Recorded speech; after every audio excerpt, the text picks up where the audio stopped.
Olá pessoal, muito boa noite para você que nos assiste aqui na TVT e nos acompanha pela Rádio Brasil Atual. O Revista Brasil TVT começa agora com a minha apresentação Cosmo Silva e da minha colega Ana Rosa Carrara. Boa noite, Ana Rosa. Boa noite, Cosmo. Boa noite também a quem nos acompanha. O mês de abril teve a inflação mais alta em 26 anos e o acumulado de 12,13% é o maior em 2 décadas, desde outubro de 2003. A diferença é que naquela época a inflação estava caindo, diferente de agora.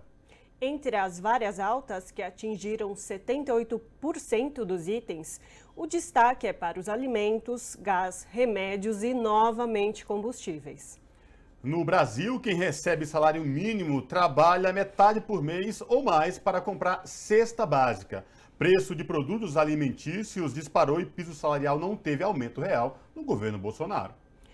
Esse cálculo foi feito pelo DIEESE, que todos os meses pesquisa o valor de uma cesta de produtos definida com base num decreto sobre piso salarial. O Revista Brasil TVT de hoje vai repercutir essa questão. O presidente do Tribunal Superior Eleitoral, ministro Edson Fachin, voltou a defender a legitimidade e a eficiência do sistema eleitoral brasileiro nessa semana. Fachin participou de uma roda de testes das urnas eletrônicas no prédio do TSE. Ao final, ao lado dos ministros Alexandre de Moraes e Ricardo Lewandowski, afirmou que nada e nem ninguém vai interferir na justiça eleitoral. Ele também ressaltou que o processo eleitoral brasileiro é totalmente seguro e destacou que a democracia é uma condição eleita da Constituição. No programa de hoje vamos repercutir esse assunto e as denúncias de crimes bárbaros cometidos por garimpeiros ilegais contra a população indígena Yanomami, que vem se multiplicando nas últimas semanas. Lideranças divulgaram casos de assassinatos, mortes, abuso sexual, indução de consumo de bebidas alcoólicas e ingestão de substâncias tóxicas, como gasolina. E no último dia 7 de maio, o Partido dos Trabalhadores oficializou o nome do ex-presidente Luiz Inácio Lula da Silva como pré-candidato à presidência da República nas eleições deste ano. Nessa semana, a pesquisa Genial Quest, divulgada na quarta-feira, mostra o ex-presidente Lula com 46% das intenções de voto, seguido por Jair Bolsonaro com 29%. Em relação à pesquisa de um mês atrás, as movimentações divulgadas também apontam que o ex-presidente ficou estável. Bolsonaro estacionou nos 29%. O Revista Brasil TVT de hoje analisa as movimentações do cenário político em relação à corrida presidencial e o que representa a aprovação da PEC 69, conhecida como PEC da Economia Solidária, pelo Senado. O texto de autoria do senador Jacques Wagner, do PT da Bahia, segue agora para a Câmara dos Deputados. No programa de hoje, também vamos falar sobre Venezuela. Com a inflação em queda e a taxa de câmbio estável, agora o governo de Nicolás Maduro busca recuperar salários de várias categorias. E para finalizar, temos o nosso momento cultural. Você também pode acompanhar o Revista Brasil TVT pelo YouTube, youtube.com/RedeTVT. E o mês de abril teve a inflação mais alta em 26 anos e o acumulado de 12,13% é o maior em 2 décadas, desde outubro de 2003. A diferença é que naquela época a inflação estava caindo, ao contrário de agora. Entre as várias altas que atingem 78% dos itens, destaque para alimentos, gás, remédios e, novamente, combustíveis. Para entender e analisar o impacto da inflação no dia a dia dos brasileiros, nós conversamos agora com Antônio Corrêa de Lacerda, que é presidente do Conselho Federal de Economia, o CONFECOM. Boa noite, professor Antônio Corrêa de Lacerda, seja muito bem-vindo. Boa noite, uma saudação a todos e todas que nos ouvem. Professor, na minha introdução aqui, da abertura do programa, a gente falou da alta aí da inflação, de acumulado maior em anos e em décadas. Eu queria que o senhor falasse para os nossos telespectadores aqui da TVT e também ouvintes da Rádio Brasil Atual, qual o impacto desses números da inflação no dia a dia dos brasileiros, professor? Bem, a inflação é o pior dos impostos, né? porque ele tende a diminuir o poder de compra de toda a população, mas afeta especialmente os mais pobres. Por quê? Porque os itens que estão subindo na inflação brasileira, que é alimento, gás de cozinha, combustível, energia, tem um peso muito grande na cesta de consumo das pessoas que ganham menos. Não é? Então, as pessoas que ganham mais, elas sempre têm a possibilidade de cortar o supérfluo, mas as pessoas de menor renda, elas se veem obrigadas a reduzir o seu consumo de alimentos, de itens básicos, né? Por isso que a inflação tende a ser muito injusta num país tão desigual como o Brasil. Uhum. E, professor, a gente teve dados recentes que mostraram que a população, principalmente essa que você diz, a mais pobre, tem se endividado para poder fazer o seu consumo básico de alimentação, de transporte. Eu queria que você pudesse comentar um pouco isso e qual a perspectiva para esse ano em relação a isso. Pois é, o que está ocorrendo é que o salário não tem durado o mês todo, né? Então, o salário acaba antes do final do mês. E as pessoas, para manterem o seu consumo básico, acabam recorrendo a empréstimos, seja o cartão de crédito ou o cheque especial. Aliás, diga-se de passagem, são as piores modalidades de crédito, né? Porque tem as taxas de juros mais elevadas. Então, isso é péssimo para a saúde financeira do brasileiro, mas, ao mesmo tempo, ele fica sem alternativa, né? Porque não há uma política governamental para enfrentar essa inflação que é global, mas que afeta especialmente o Brasil por outros fatores, né? Dentre eles, o fato do mercado ser muito concentrado em poucas empresas, e essas empresas muitas vezes têm um poder de repasse de preços muito grande junto ao consumidor. Então, é um quadro em que, sim, a inflação é global, mas no caso brasileiro, tendo em vista a passividade da política econômica, que tem se restringido a elevar juros, né? Não mais que isso. Não está atuando sobre os outros fatores que poderiam amenizar o efeito inflacionário. Então, trata-se de um problema, evidentemente, muito grave. Professor, o senhor tocou num ponto aí, como medida do governo para segurar a vacina, que seria o aumento da taxa de juros. Quando a gente fala de aumento de taxa de juros, para quem não entende de economia, fica uma coisa meio vaga no ar, sem, né, num ponto estratégico. Por outro lado, nós temos duas pontas aí, né, da régua, a camada de cima da população, classe média alta, ganhando muito, e quem está lá embaixo, cada vez mais passando por necessidades. E até o momento, ao que se vê, não vemos nenhuma projeção, nenhum trabalho da equipe econômica a longo prazo que possa amenizar essa questão.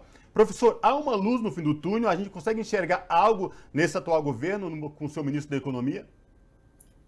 No atual governo, eu acho pouco provável, porque o atual governo, a equipe de Guedes, ela é liberal, né? Então, ela entende que o mercado se autorregula, o que não funciona em nenhuma parte do mundo. Mas essa política é adotada no Brasil e com consequências trágicas, dentre elas esse efeito sobre a inflação, além do baixo crescimento. Como é que isso se traduz?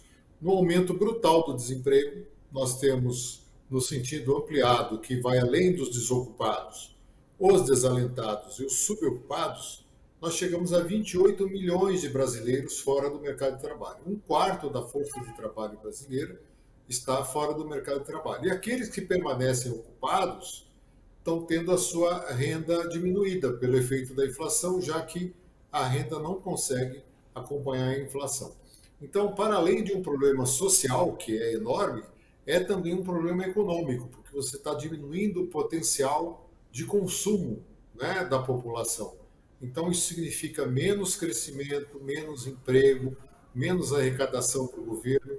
Então, é um ciclo vicioso, né, em que os problemas vão se multiplicando e enquanto não houver uma mudança substancial da política econômica, o que eu não acredito ocorrerá nesse ano, né, esse quadro vai perdurar. Falando agora sobre política de Estado referente à industrialização do nosso país. Queria que você comentasse um pouco, eu li textos recentes que você escreveu sobre esse tema, sobre a falta de política de Estado, sobre a nossa industrialização, e que você comentasse um pouco sobre isso.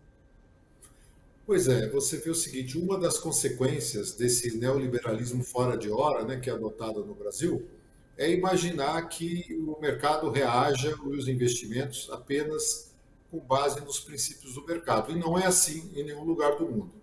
Então, o Brasil vive um processo crônico de desindustrialização, que significa a perda da participação da indústria no produto interno bruto, na geração de valor agregado. E isso afeta negativamente o emprego, a renda, né, a capacidade de reação da economia.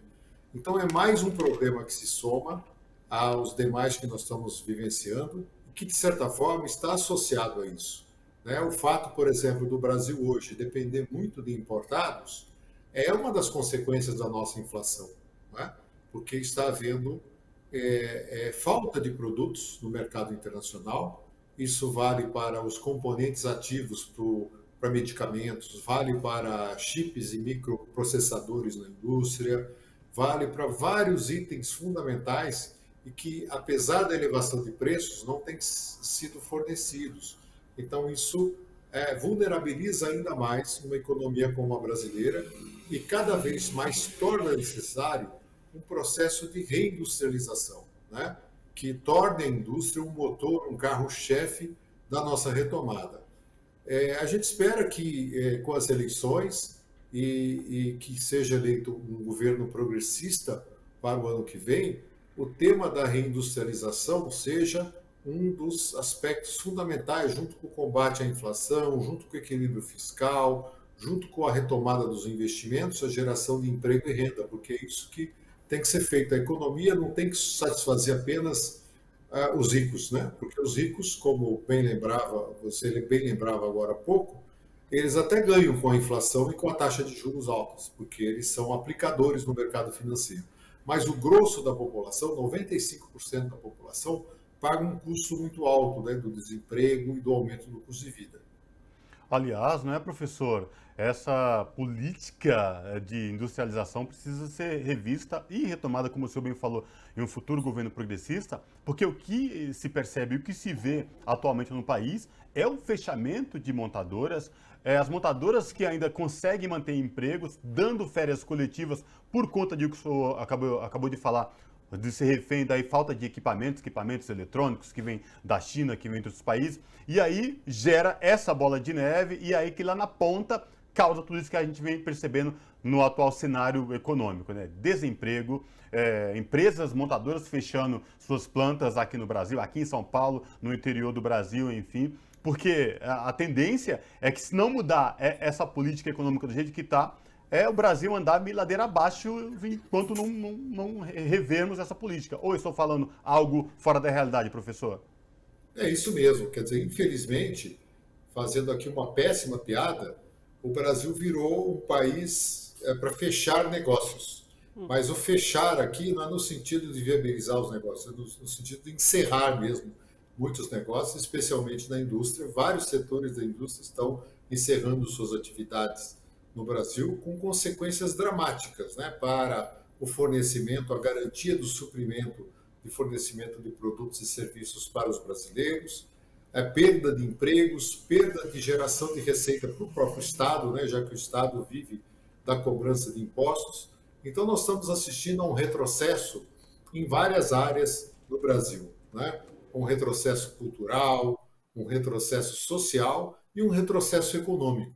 Então, é preciso reconstruir as bases da economia brasileira com base nos princípios do desenvolvimento sustentável, ou seja, que abarque a questão econômica, a questão social e a questão ambiental, o meio ambiente que também tem sido destruído no Brasil, né? O Brasil, como um país com uma biodiversidade espetacular, não só não aproveitando com o seu potencial, mas também destruindo esse grande potencial de geração de emprego e renda.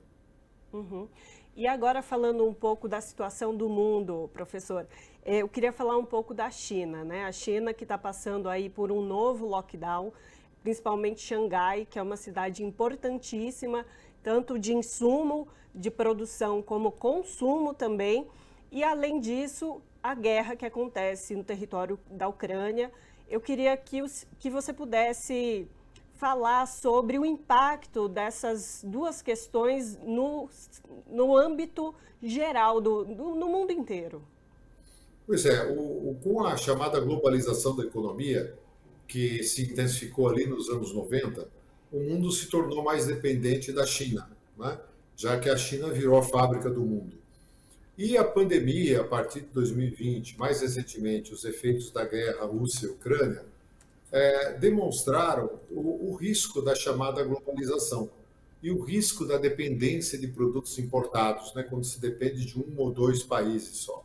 Então, o mundo todo sofre essa consequência, mas especialmente o Brasil, porque o Brasil, em algumas áreas, é fortemente dependente de importações, e o fato de você ter hoje a recorrência da pandemia, como ocorre na China, os impactos da guerra Rússia-Ucrânia, né, com todas as sanções que têm sido apontadas, afetando o mercado de fertilizantes, afetando o mercado de microprocessadores, como já mencionamos anteriormente, e vários outros mercados, isso denota a extrema vulnerabilidade da economia brasileira e mostra o quanto é importante um projeto nacional, né, que considere a segurança de fornecimento como um item até muitas vezes mais importante do que o próprio preço, né? A tese neoliberal sempre defende a globalização, porque isso te levaria a uma diminuição de custos, os preços tenderiam a ser menores. Mas o produto mais caro é aquele que você não tem, né? E o Brasil caiu nessa armadilha, infelizmente, ao longo dos anos 90, e não conseguiu, apesar de uma certa reversão que houve aqui entre 2003 e 2010, principalmente, retomar as bases da sua industrialização. Então, o problema se agravou a partir de 2016, com o golpe e a tendência neoliberal da política econômica dos governos Temer e depois Bolsonaro. Tá certo, professor, muito obrigada. Falamos com Antônio Correia de Lacerda, que é presidente do Conselho Federal de Economia, o CONFECOM. Mais uma vez, muito obrigada. A gente espera contar com você numa próxima oportunidade. Satisfação. Um grande abraço a todos. Abraço, professor. Até a próxima. O Senado aprovou a PEC 69, também conhecida como PEC da Economia Solidária. O texto, de autoria do senador Jacques Wagner, do PT da Bahia, agora segue para a Câmara dos Deputados.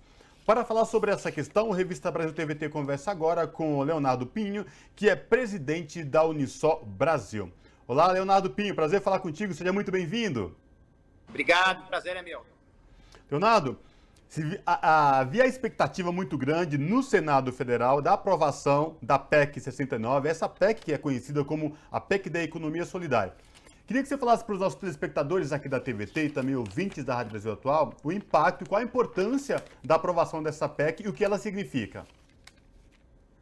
Então, a PEC 69, ela tem uma questão estratégica para o Brasil retomar o caminho do desenvolvimento sustentável, do cumprimento das metas do milênio, que é a inclusão desse setor da economia, do cooperativismo, da autogestão dos trabalhadores e trabalhadoras no ordenamento econômico nacional. Então, com a aprovação dessa PEC, a gente vai incluir todas essas práticas cooperativas, essas práticas autogestionárias da classe trabalhadora no ordenamento econômico nacional, permitindo que a economia solidária deixe de ser uma iniciativa de políticas públicas de um governo ou de outro e se transforme num eixo estratégico de desenvolvimento nacional. Pinho, eu queria que você pudesse comentar explicar um pouco mais sobre o que é a economia solidária. Eu acho que muitas vezes as pessoas têm dificuldade de entender o que é a economia solidária, e ela tem um eixo, né? Ela tem uma razão de ser ali sobre produção, consumo e distribuição. Queria que você falasse sobre isso. Então, a economia solidária, ela engloba todas as práticas coletivas, autogestionárias, auto-organizadas, da classe que vive do trabalho. Então, existem práticas que são históricas, né, do cooperativismo. Então, nós temos, por exemplo, o cooperativismo na área rural, da agricultura familiar, da agroecologia. Nós temos as práticas no setor urbano, por exemplo, que muitas pessoas conhecem, que eram duas antigas pessoas que puxavam carroça, que faziam reciclagem, e elas hoje se organizam em cooperativas, em centrais cooperativas de catadores e catadoras. Temos as experiências de recuperação de empresas, empresas que entram em processo de falência e os trabalhadores e trabalhadoras, através da autogestão, recuperam essa empresa e fazem essa empresa, inclusive, em vários setores, ser líder de mercado. E temos experiências, por exemplo, de costura, de artesanato, de produções culturais, enfim, uma infinidade de atividades econômicas, de produção, de comercialização, de consumo e de crédito que envolvem a auto-organização da classe trabalhadora. Esse é o sentido estratégico. É mais um instrumento da classe trabalhadora produzir, comercializar, consumir, gerar crédito para os seus empreendimentos, visando principalmente um novo modelo de desenvolvimento nacional, que promova justiça social e promova sustentabilidade ambiental no país.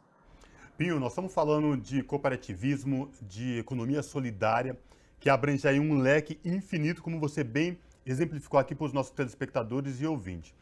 A gente sabe também que no Senado foi tranquilo essa proposta de emenda à Constituição, proposta da PEC 69, e que agora ela passa por um outro processo que na Câmara dos Deputados. E a gente sabe que a correlação de forças na Câmara e no Senado é diferente.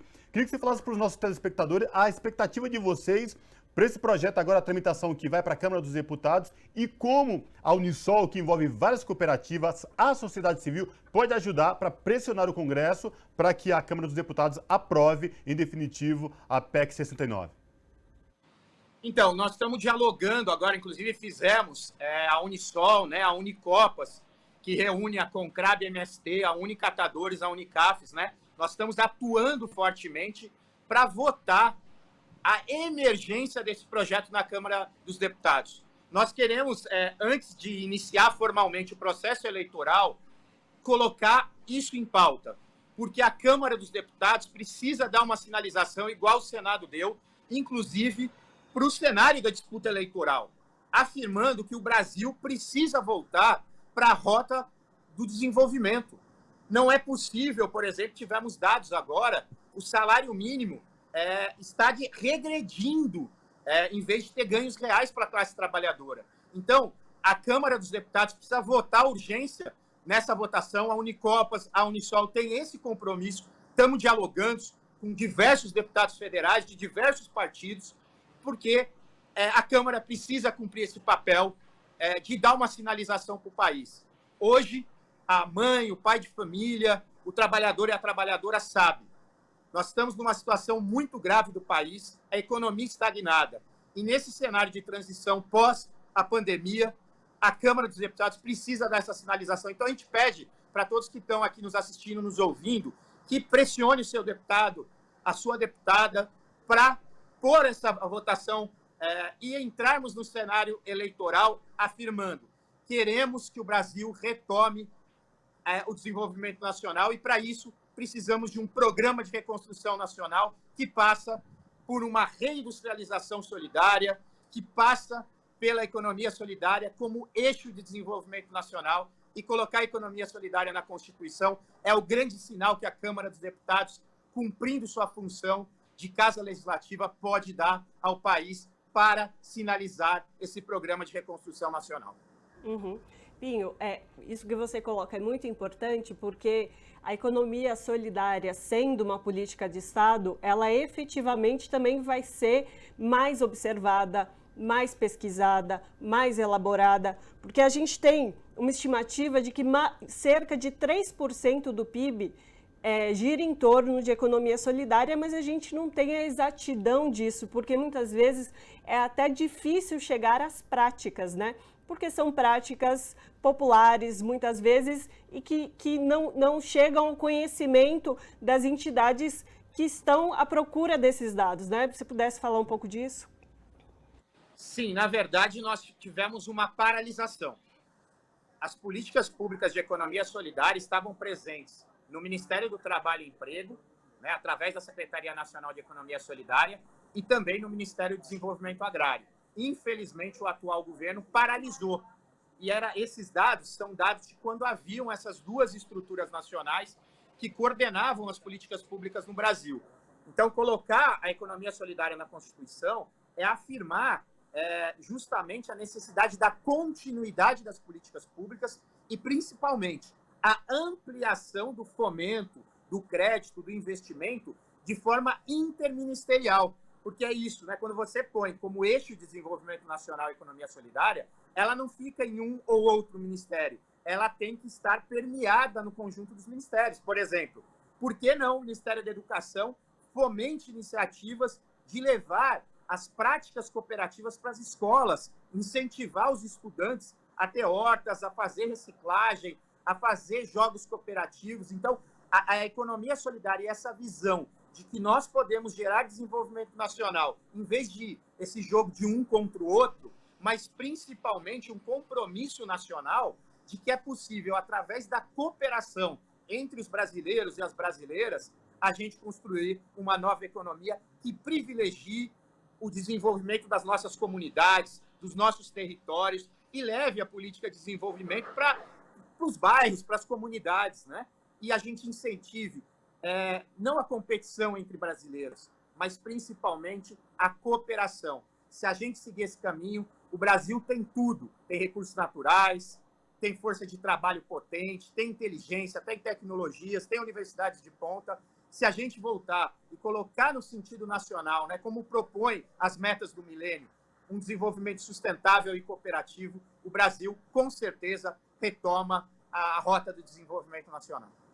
Ô Pio, e exatamente isso que você falou na transformação e colocar isso como política de Estado efetivamente, que envolve não só uma secretaria ou um ministério, mas é uma rede que envolve todo o governo, a equipe de governo para aquela política especificamente. E aí você deu um exemplo muito prático quando a gente fala de catador, o catador de reciclável, que andava perambulando por uma cidade, cidades afins, e hoje nós vimos cooperativas de catadores se organizando e a partir daí do cooperativismo, da solidariedade entre os pares, o desenvolvimento para todos.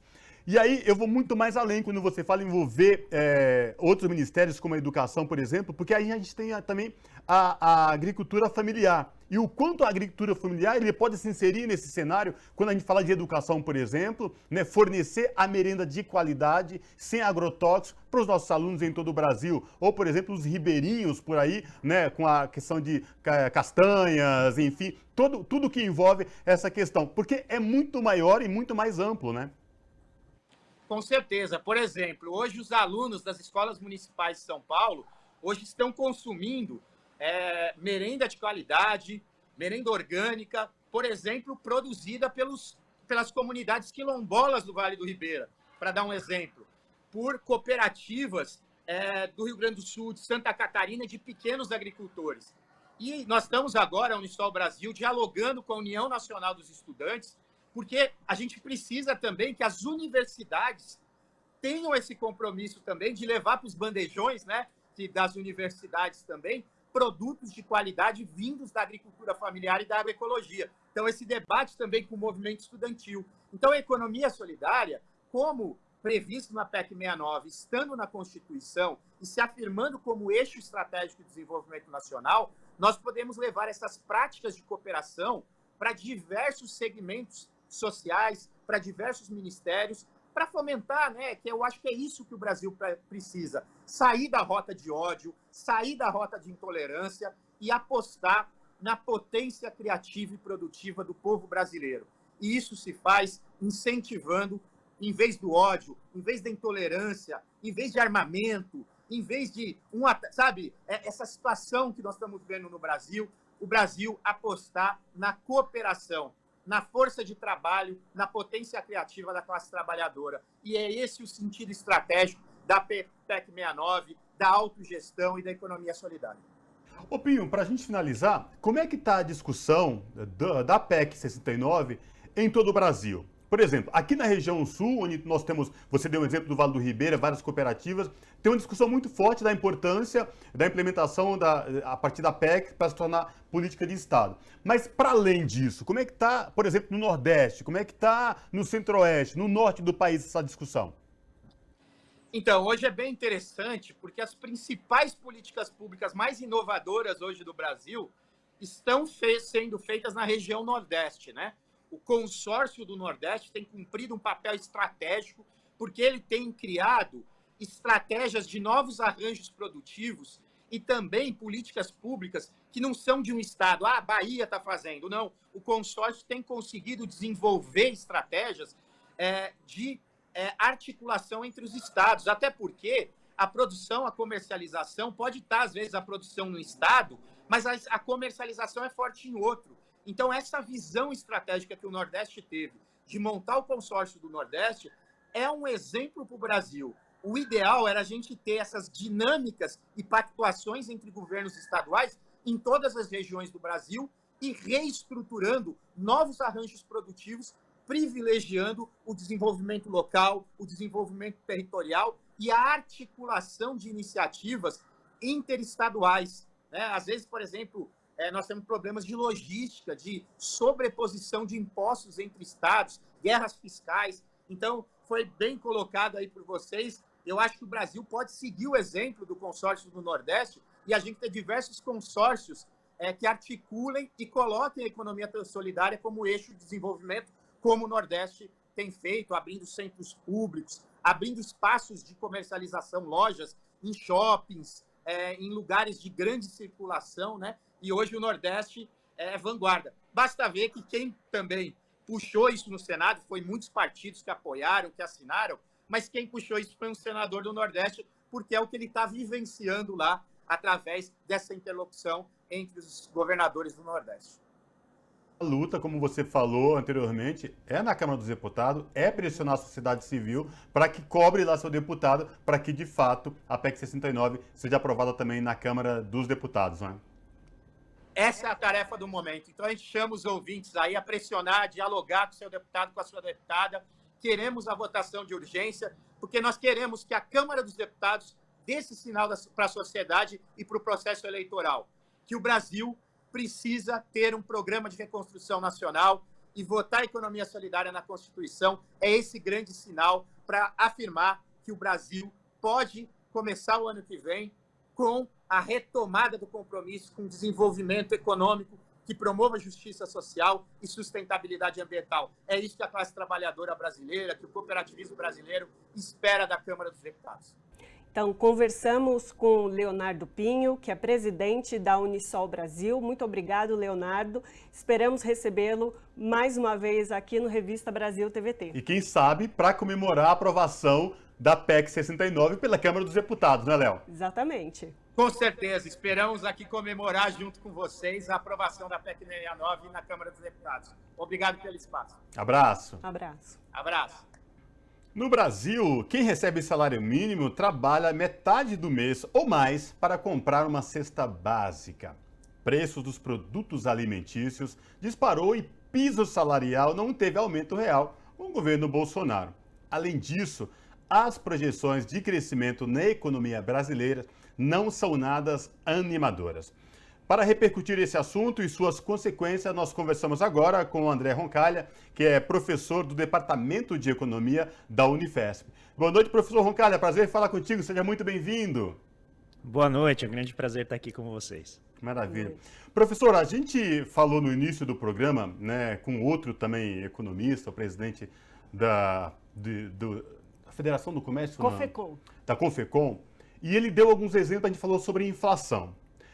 E aí, não tem como fugir disso, porque inflação alta, desemprego, sem perspectiva de futuro, salário real, nada, poder de compra do trabalhador lá embaixo. E aí, professor, saiu notícia de que o PIB ia ter um certo crescimento agora em 2002. Mas, professor, que crescimento é esse com coisa de pouco mais de 1%? É fato isso? Bom, se for mais de 1%, já vai ser quase o triplo daquilo que estão estimando, que é de 0,4%, né? Na verdade. Então, a gente está falando de um governo que já pode pedir música naquele programa dominical famoso, sabe? Porque já marcou três, ó. Inflação em 2 dígitos, taxa de juros em 2 dígitos, desemprego em 2 dígitos. Já pode pedir música. E a gente tem renda do trabalhador, como você falou, em mínimas históricas. Então, a gente olhar para isso e imaginar que PIB crescendo vai resolver os problemas da população é quase uma piada com a população.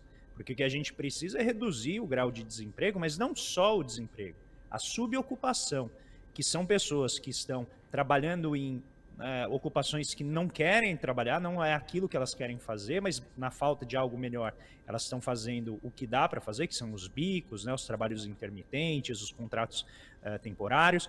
Então a gente tem que reduzir isso, melhorar a qualidade do trabalho, a qualidade do emprego. E isso a gente está longe de fazer. Então todas essas notícias muito que parecem positivas, o comércio está um pouco mais animado, o serviço está retomando, tudo isso é positivo, mas eu não esperaria muito com taxas de juros se aproximando de 13%, porque se isso continuar desse jeito, e tudo indica que o Banco Central vai manter as taxas de juros muito elevadas, essa retomada dos serviços que a gente já está vendo acontecer, ela tende a ser bem breve, ela não vai demorar, não vai sustentar, né, esse ritmo de atividade por muito tempo. Uhum. O que você fala do PIB é o levantamento da CEPAL, né? Que coloca o Brasil ali como um dos piores cenários aqui na América Latina, com 0,4% de crescimento nesse ano. Outros países que também sofrem com problema de inflação, pandemia. Na verdade, assim, a pandemia é um problema que todos os países estão passando. Irrestritativamente. A questão da guerra na Ucrânia também é uma questão que abala todos os países e eu queria ouvir de você assim, quais são os aspectos que levam a achar que esse vai ser o crescimento esse ano de 0,4%? Bom, primeiro é o fato de que a gente tem um Banco Central que é incrivelmente sensível à taxa de juros, então o país que mais teve elevação de taxa de juros em 2021 e agora 2022 a tendência é continuar. Isso impõe uma restrição tremenda à atividade econômica. É muito difícil o comércio, a indústria, os serviços andarem quando o capital de giro é afetado de maneira tão profunda quanto essa quando o Banco Central sobe a taxa Selic. Então esse é um elemento importante. O segundo é a fantástica incerteza que esse governo consegue produzir, porque eles não conseguem dar uma bola dentro, eles não conseguem falar algo que anime os investidores, que gere qualquer tipo de confiança na economia, seja nas posições altas, eu vou chamar de controversas, tá? Para a gente manter no nível de civilidade, aqui no plano ambiental, que afugentam investidores, e aqui o investidor não tem muita ideologia, ele quer saber se ele vai ganhar dinheiro, porque ele tem que respeitar determinados padrões, requerimentos de investimento com fundos que vêm lá do exterior, e eles olham para o Brasil com muita temeridade. Segundo, o Brasil consegue a proeza de dar para os seus concorrentes comerciais, principalmente a Europa, todos os motivos para ela bloquear e embargar exportações brasileiras por conta dessas posições, novamente, controversas do ponto de vista ambiental. Então, o terraplanismo econômico desse governo, ele é tão avançado, ele está na fase terminal, e eu espero que esteja terminal mesmo, já vai acabar daqui a pouco, a gente já traga... Eu tô exigindo um governo que minimamente chegou no iluminismo, sabe? No século XVIII, em termos de entendimento, já está bom para a gente conseguir avançar, porque esse governo, ele é medieval do ponto de vista do entendimento da economia. O resultado qual que é? A gente tem taxa de inflação nas alturas, porque a pressão está vindo de fora, né? Como você bem colocou, não são coisas que a gente controla. Todos os países estão sendo afetados por essas pressões de preço de commodity nos dois principais exportadores de commodity do mundo, que são a Ucrânia e a Rússia. Ou seja, todo mundo vai sofrer. Preço de combustível nas alturas, todo mundo vai sofrer. Qual que é a diferença nossa? É que a gente desarmou absolutamente todos os mecanismos que a gente tinha de amortecer essas pressões, seja por meio da política de preços da Petrobras, que impõe essa pressão de custo monstruosa sobre a inflação, né, quase 60% da inflação que a gente está vivendo é resultado ou de energia ou de transportes, né?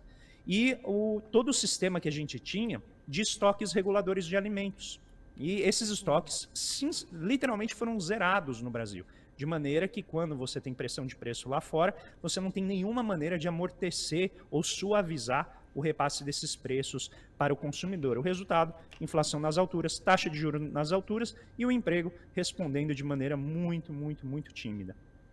Professor, e o que chama a atenção é que a única solução que resta para o atual governo e sua equipe econômica, como vacina para tentar controlar a inflação alta, é a elevação da taxa de juros. Mas isso, por outro lado, acaba acabando com o poder de compra, corroendo mais ainda o poder de compra, o salário do trabalhador assalariado, e quem ganha são especulador e investidor especificamente, né, professor? Porque, ao que tudo indica, o que sinaliza esse governo, a longo prazo, não tem nenhuma perspectiva de melhora. Ou estou falando alguma besteira, professor? Não, esse governo é antitrabalho, ele é claramente antitrabalho. Tá? Vou resumir assim, mas tudo que ele faz é voltado para flexibilizar para o patrão, para o empresário e dificultar colocar o trabalhador naquela concorrência selvagem de um contra o outro no ambiente do mercado de trabalho.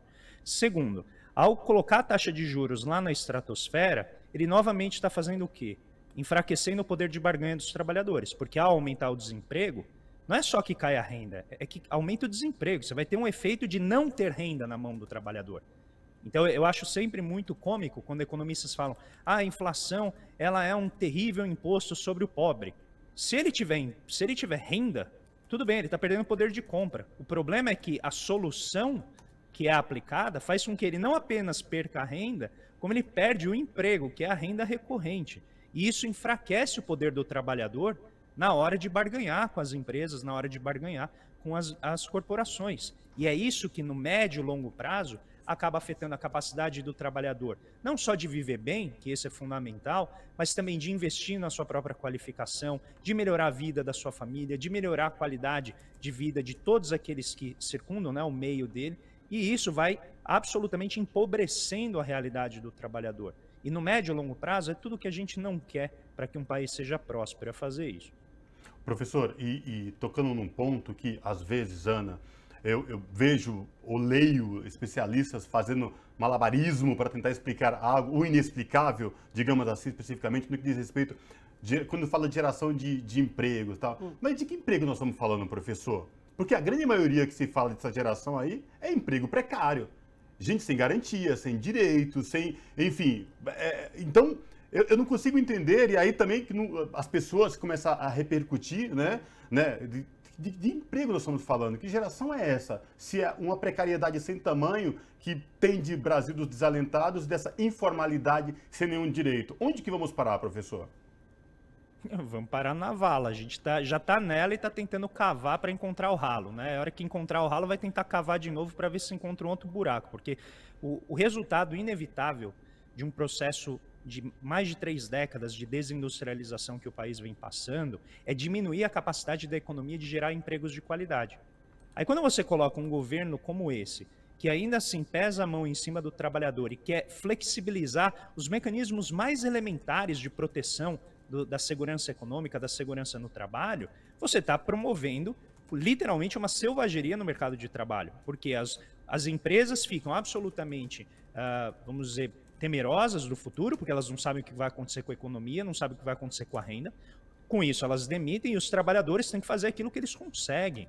Então, a gente está falando de uma precarização tão profunda do trabalho que a gente tem quase 30% da força de trabalho que está em alguma situação de precariedade, de subocupação, alguma situação de, vamos dizer, de inadequação do trabalho. Sem mencionar a fome que se alastra. A gente está falando aí de quase 30 milhões de pessoas que estão passando fome. A gente está falando de mais de 100 milhões de pessoas que passam por alguma insegurança alimentar num país que é campeão de produção de alimentos. Então tem mecanismo aí no meio que está muito errado. E eu venho defendendo que a gente faça um modelo econômico que tenha o trabalhador, a qualidade de vida dele, não só no curto prazo, que é o que as políticas assistenciais e sociais conseguem garantir, mas também no longo prazo, que é garantir a qualidade do emprego deles nas próximas décadas, mas fundamentalmente para as próximas gerações, que não vão ver o retorno do investimento que vão fazer em educação, nos seus estudos. E a gente está vendo o quê? Qual que é o limite, né, desse problema que você desenha? É a fuga de cérebros. É a gente perder trabalhadores qualificados E em todos os níveis de renda, a gente vê as pessoas fugindo do Brasil. E o resultado inevitável é o empobrecimento da economia brasileira. Uhum. Professor, você coloca um cenário que é aterrorizante, né? A gente olha para a nossa realidade hoje e eu acho que a gente às vezes não consegue acreditar nela. E aí eu queria te fazer uma pergunta técnica, na verdade, porque a gente falou de uma estimativa de PIB, aí, de crescimento de PIB de 0,4, desenhada pela CEPAL, que fez isso para toda a América Latina. Só que nessa quinta-feira também a Credit Suisse, ela também fez um levantamento diferente, que é um levantamento que diz que o PIB pode ser de 1,4. Aí eu te pergunto, dentro dessa estimativa da Credit Suisse, tem uma questão política? Tem uma questão realmente técnica, econômica? Por que tanta diferença? Baseado em que especificamente? Só para a gente Exato. entender. Para os leigos aqui, professor.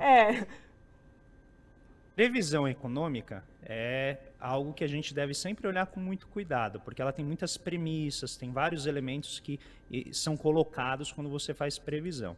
Historicamente, as previsões começam muito elevadas e elas vão sendo corrigidas ao longo do tempo. Aí tem tanto aspectos motivacionais para que os bancos possam, vamos dizer, engajar sua equipe na venda de produtos financeiros para os seus clientes. Então, para isso, eles têm que dizer que o PIB vai crescer, então as metas de vendas ficam mais elevadas. E tem um elemento que vem, por exemplo, do efeito que esse choque de commodities no cenário internacional tem sobre as nossas exportações. A gente, de fato, é possível que esse ano bata novo recorde de exportações e também de balança comercial, o que, de fato, gera renda para o país. Enriquece o país. A questão é que essa renda ela não pinga para quem está embaixo na distribuição de renda, porque ela está concentrada no agronegócio e nos setores de mineração, que são setores agroexportadores, que não geram empregos de qualidade em número e em quantidade suficiente e acabam não gerando uma distribuição de riqueza e renda adequada do ponto de vista do mercado de trabalho, que é diferente da indústria, que gera empregos de melhor qualidade, com qualificação, com maior segurança econômica e assim por diante. Então, é óbvio que nessas estimativas existem aspectos que me parecem bastante exagerados. Imaginar que o PIB vai crescer 1,5% com base em indicações no primeiro trimestre parece ser mais um otimismo infundado do que em si uma realidade como a gente está observando. Esse é o primeiro ponto. E o segundo ponto é uma certa reanimação da atividade econômica que a gente vem observando em alguns setores. Então, eu acho que isso pode dar um pouco a sinalização, mas eu acho que a tendência é, quando o calendário eleitoral avançar, talvez essas expectativas voltem a ficar um pouco mais moderadas. E, por fim, o último ponto que pode explicar isso é exatamente a ação do governo em tentar ampliar, talvez, o valor do Auxílio Brasil que eles vão dar para as famílias. Então, tudo isso é injeção de renda, né? Como o governo vem... o governo jogou as regras fiscais às favas, né? Ele falou, não precisa mais disso, e ele está gastando loucamente por meio de orçamento secreto, por meio de desrespeito de várias regras fiscais, e isso inevitavelmente tende a afetar a dinâmica econômica. Agora, se vai gerar esse efeito de 1,5%, que me parece ser realmente muito exagerado, mas é difícil de dizer, né, a não ser que a gente aguarde mais um pouco. A minha expectativa é que não vai ser tão grande, infelizmente. Adoraria dizer, não, acho que vai, porque seria bom para todo mundo, inclusive para quem está passando dificuldade agora. Mas a minha expectativa é que não seja tão grande. Professor, o nosso tempo já está chegando ao fim, mas eu tenho que te fazer uma pergunta, porque, né, eu acho que é muito pertinente no atual momento. Dentro de todo esse cenário, né, economia estagnada, desemprego em alta, fome batendo na porta de milhões de brasileiros, taxa de juros lá em cima, inflação 2 dígitos. Como fica a questão de investimento do governo federal para tentar amenizar tudo isso? Por que não acontece investimento público? Essa diferença entre investimento público e privado? Queria que o senhor pudesse explicar um pouco mais para a gente sobre essa questão. Tá. Bom, investimento não está acontecendo porque tem o teto de gastos. E o teto de gastos, essencialmente, é um teto que incorre fundamentalmente sobre despesas de investimento. Então, a gente está em mínimas históricas. Se não me engano, esse ano deve ser algo em torno de 40 bilhões. E só para as pessoas compararem, esse ano, os 12 meses terminados agora em fevereiro de 2022, a gente já deu 440 bilhões de reais para serviço de juros da dívida dá 11 vezes, mais ou menos, aquilo que vai ser o investimento público no ano inteiro. 11 vezes, só para serviço de dívida pública, para os detentores da dívida pública mobiliária. Então, a gente vê que não tem recurso para investimento, mas tem recurso para pagar o serviço da dívida. Qual que é o efeito disso? Se você seguir a cartilha do Paulo Guedes, a gente vai ver o setor privado correndo para ocupar esse espaço do Estado. E vai pegar investimento em saneamento, no setor elétrico, em transporte, logística, vai pegar tudo. Só que nos últimos 5, 6 anos, o que a gente viu foi exatamente o oposto. Diminuiu gradativamente a participação do setor público e adivinha o que aconteceu com o setor privado? Não mexeu. Eles continuaram investindo exatamente a mesma proporção do PIB daquilo que eles investiam antes. O que mostra, né, joga por terra a ideia de que o governo expulsa o setor privado e que uma vez que o Estado se retirar, o setor privado vai correndo garantir essas fatias. Isso é a típica visão de quem não entende a economia em sua complexidade e trata as coisas de uma maneira muito simplificada. Quando se depara com uma realidade como essa, sempre vai encontrar alguma coisa. Não, mas é porque o governo piorou, teve incerteza, teve algo que vai ser chamado aqui para explicar. Mas a realidade é, nos últimos 6 anos, desde o golpe de 2016, a gente vem tirando o Estado da economia de maneira sistemática e o investimento privado, principalmente nos setores mais importantes, que é infraestrutura, não se elevou. Não se elevou e o setor privado não ocupou o espaço do Estado. Resultado que a gente tem mais de 17 mil obras paradas, a gente tem uma infraestrutura que está definhando, a gente não está pagando nem a reposição do desgaste da nossa infraestrutura. E isso vai penalizar tremendamente o crescimento econômico no futuro. Perfeito. Perfeito, professor. Conversamos com André Roncalha, que é professor do Departamento de Economia da Unifesp. Muito obrigada, professor. A gente espera recebê-lo mais vezes aqui no Revista Brasil TVT. Eu que agradeço, foi um grande prazer, fiquem muito bem, um grande abraço. Abraço, professor. Um abraço. E a gente vai para um breve intervalo e volta já.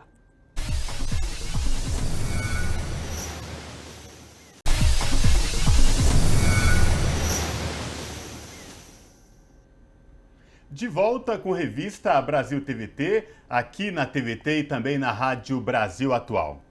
Com a inflação em queda e taxa de câmbio estável, agora o governo de Nicolás Maduro na Venezuela busca recuperar salários de várias categorias. Sobre esse assunto, nós conversamos agora com Michele de Mello, que é jornalista do Brasil de Fato. A Michele de Mello, que foi correspondente do Brasil de Fato na Venezuela por um bom tempo. Boa noite, Michele. Prazer falar contigo. Seja muito bem-vinda. Boa noite, Cosmo. Boa noite, Ana. E também a toda a audiência. Um prazer estar aqui com vocês. Prazer é nosso, Michele. Michele, quero começar repercutindo contigo, você que viveu um bom tempo na Venezuela como correspondente do Brasil de Fato, esse momento da economia venezuelana com queda na inflação, taxa de câmbio estável e agora um desafio para Nicolás Maduro, que é recuperar aí o salário de várias categorias na Venezuela. O que você pode falar para a gente sobre essa questão?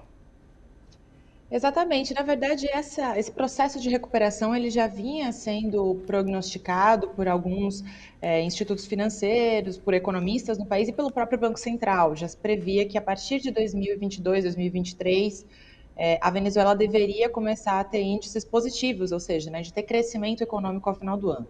Lembrando que a Venezuela vem de um processo de crise prolongado, né, desde 2015 até hoje. O PIB, Produto Interno Bruto do país, reduziu 60%. Então, por mais que a gente fale agora no processo de aumento, de crescimento econômico de um ano para o outro, nos índices da economia de um ano para o outro, ainda é um processo de recuperação. Né? Se a gente pensar que é uma economia que reduziu 60%, as previsões da CEPAL, da Comissão Econômica para a América Latina e o Caribe, para esse ano de 2022, é de que a Venezuela cresça uns 5%. Tem outros institutos que, inclusive, apontam um pouco mais. No entanto, é o 5% de menos 60%, né, digamos.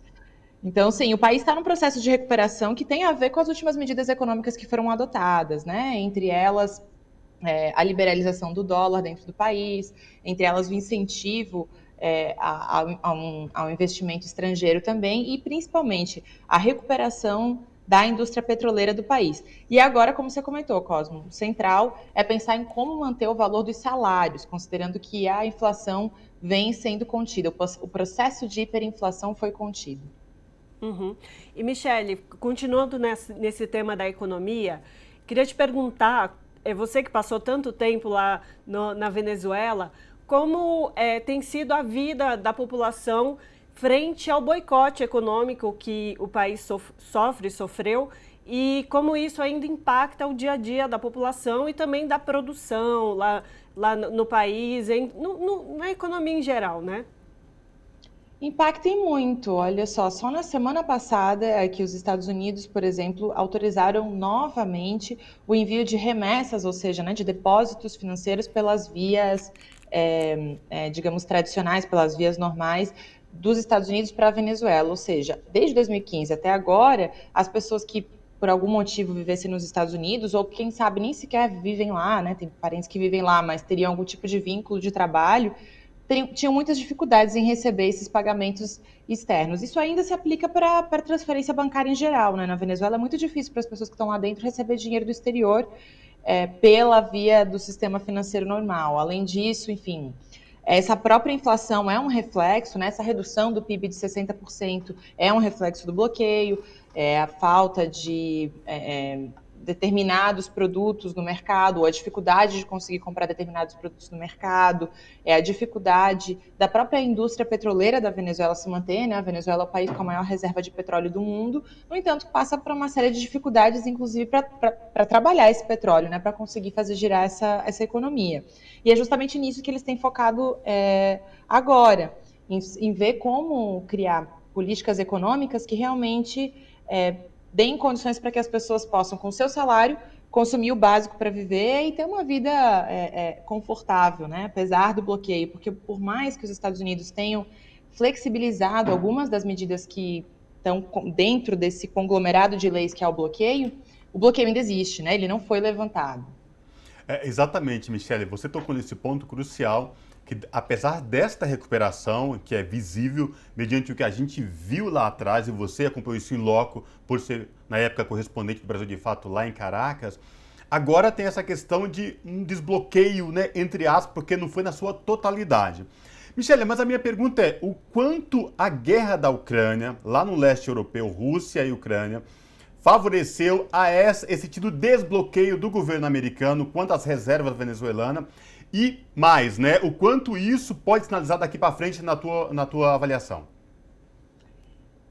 Sem dúvida, a guerra na Ucrânia, acho que ela afetou, né, todo o mundo, né? Afetou a geopolítica mundial e na Venezuela não foi diferente. Como eu comentei antes, a Venezuela é o país com a maior reserva de petróleo certificada do mundo. E hoje o país tem recuperado a sua produção. A Venezuela está produzindo em torno de 800 mil barris de petróleo por dia, o que seria exatamente, né, esse valor total seria mais ou menos o buraco, o vácuo que o petróleo russo, né, as importações de petróleo da Rússia deixaram dentro dos Estados Unidos, porque a partir da guerra, tanto os Estados Unidos como o Reino Unido suspenderam as importações de petróleo da Rússia, como também de outros tipos de produtos, né, de combustível, gás, etc. E tem pressionado a União Europeia para fazer o mesmo. A União Europeia depende muito mais do combustível da Rússia, então tem mais dificuldades também de levar adiante esse tipo de política. Mas os Estados Unidos, não tendo petróleo da Rússia, começa a se aproximar novamente da Venezuela, pelo menos do ponto de vista econômico, comercial, de negociações. Tem uma comitiva, inclusive, enviada pelo Biden a Caracas para se reunir, veja bem, não com o Juan Guaidó, mas com o presidente Nicolás Maduro. E a partir dali, inclusive, já saíram alguns anúncios de que pode ser retomada uma mesa de diálogo entre governo e oposição para tentar, de uma vez, solucionar as divergências políticas no país. Mas a perspectiva é de que os Estados Unidos voltem a fazer negócios, pelo menos relacionados à compra de petróleo com a Venezuela. Ainda não foram selados acordos, mas foram os anúncios até agora. E isso para a Venezuela vai ser importantíssimo, afinal, o país, há mais de 100 anos, tem como motor central da economia a indústria do petróleo. E tinha, até o bloqueio de 2015, tinha os Estados Unidos como seu principal parceiro econômico. Os Estados Unidos consumiam cerca de 30% do petróleo produzido na Venezuela. Talvez não se retome esse patamar, até porque agora existem outros atores ali que fazem negócios também com a PDVSA, com a empresa estatal venezuelana, né, como a Rússia, como a China, porém, a proximidade geográfica e, inclusive, a localização da Venezuela justamente bem no Mar do Caribe é interessantíssima para esse momento, para pensar o abastecimento de todo o nosso continente, considerando que a guerra parece, né, que vai permanecer mais algum período e tem gerado escassez, não só no abastecimento de combustível mundial, mas também de alguns cereais, né, como trigo, etc. Então, é um grande momento para a Venezuela. E eu acho que isso também reflete nessas previsões sobre a economia do país. Uhum. E falando agora sobre política, no final do ano passado, 2021, houveram eleições na Venezuela, eleições regionais, eleições parlamentares, e o partido PSUV, que está na presidência, ele alcançou 20 cadeiras das 23 regiões ali do país. Eu queria que você falasse um pouco sobre essa relação do partido do Nicolás Maduro e também da oposição nessa eleição. Aproveitando que você estava lá durante essa eleição, qual que era a energia da população para essa eleição? No ano passado houve isso, eleições regionais, né, para eleger os governos estaduais, prefeitos e vereadores. O partido governante, o PSUV, saiu vitorioso, realmente, na maioria das regiões. Teve estados importantes nos quais o PSUV antes governava e que agora venceu a oposição. E também em quantidade de votos, né? Se reúnem todas as chapas da oposição, a oposição teve mais votos do que o oficialismo, né? Do que o PSUV, o chavismo. No entanto, a oposição saiu dividida em mais de uma chapa e não conseguiu fazer tantos governos estaduais. Isso representa bastante reflexo de como está a sociedade venezuelana hoje, né? Consciente de que um governo com uma característica mais conservadora, com um projeto mais liberal, um projeto econômico mais liberal, não vai melhorar a condição de vida das pessoas, no entanto, com um certo cansaço também em relação às condições de vida e com algumas críticas ao chavismo. No entanto, o chavismo continua sendo hegemônico no país, né? Continua tendo a maioria do apoio, a maioria das pessoas continuam apostando pelo projeto político atual. E isso tem sido demonstrado tanto nas eleições do ano passado, as eleições regionais, como nas anteriores, as legislativas, em dezembro de 2020. Tanto é que a oposição, que vinha tentando deslegitimar os processos eleitorais, que vinha tentando não reconhecer as instituições públicas venezuelanas, teve que retomar a disputa eleitoral, né? Retomar a disputa nas urnas, tanto nas eleições legislativas em 2020 como agora em 2021, nas duas, inclusive, houve um aumento de participação da oposição, né? Nessas últimas eleições, todos os setores da oposição disputaram, e isso é um reflexo também da derrota desses setores, né? Da derrota do que eles vinham propondo, que era uma ruptura total da Constituição venezuelana. Um golpe. Michele, você, o tempo que foi correspondente do Brasil de Fato lá em Caracas, na Venezuela, imagino que você deve ter passado por várias situações, né?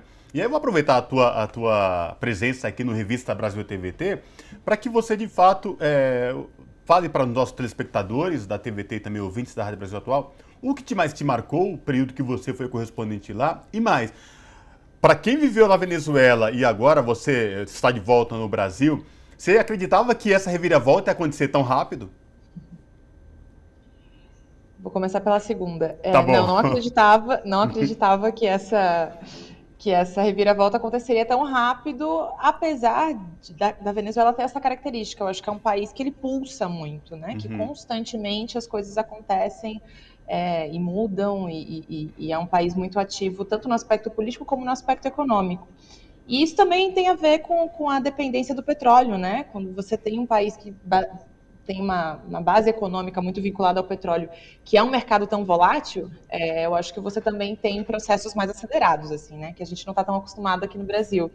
Né? São processos que demoram, né? Se a gente for pensar desde quando aconteceu o golpe até agora, olha quanta coisa aconteceu, realmente, Sim. Mas demoramos alguns anos para começar a pensar numa retomada aí de reorganização de um setor progressista na nossa política. Na Venezuela, tudo isso poderia ter acontecido num ano, talvez. Mas é isso também, é difícil a gente fazer essas comparações, né? São processos diferentes.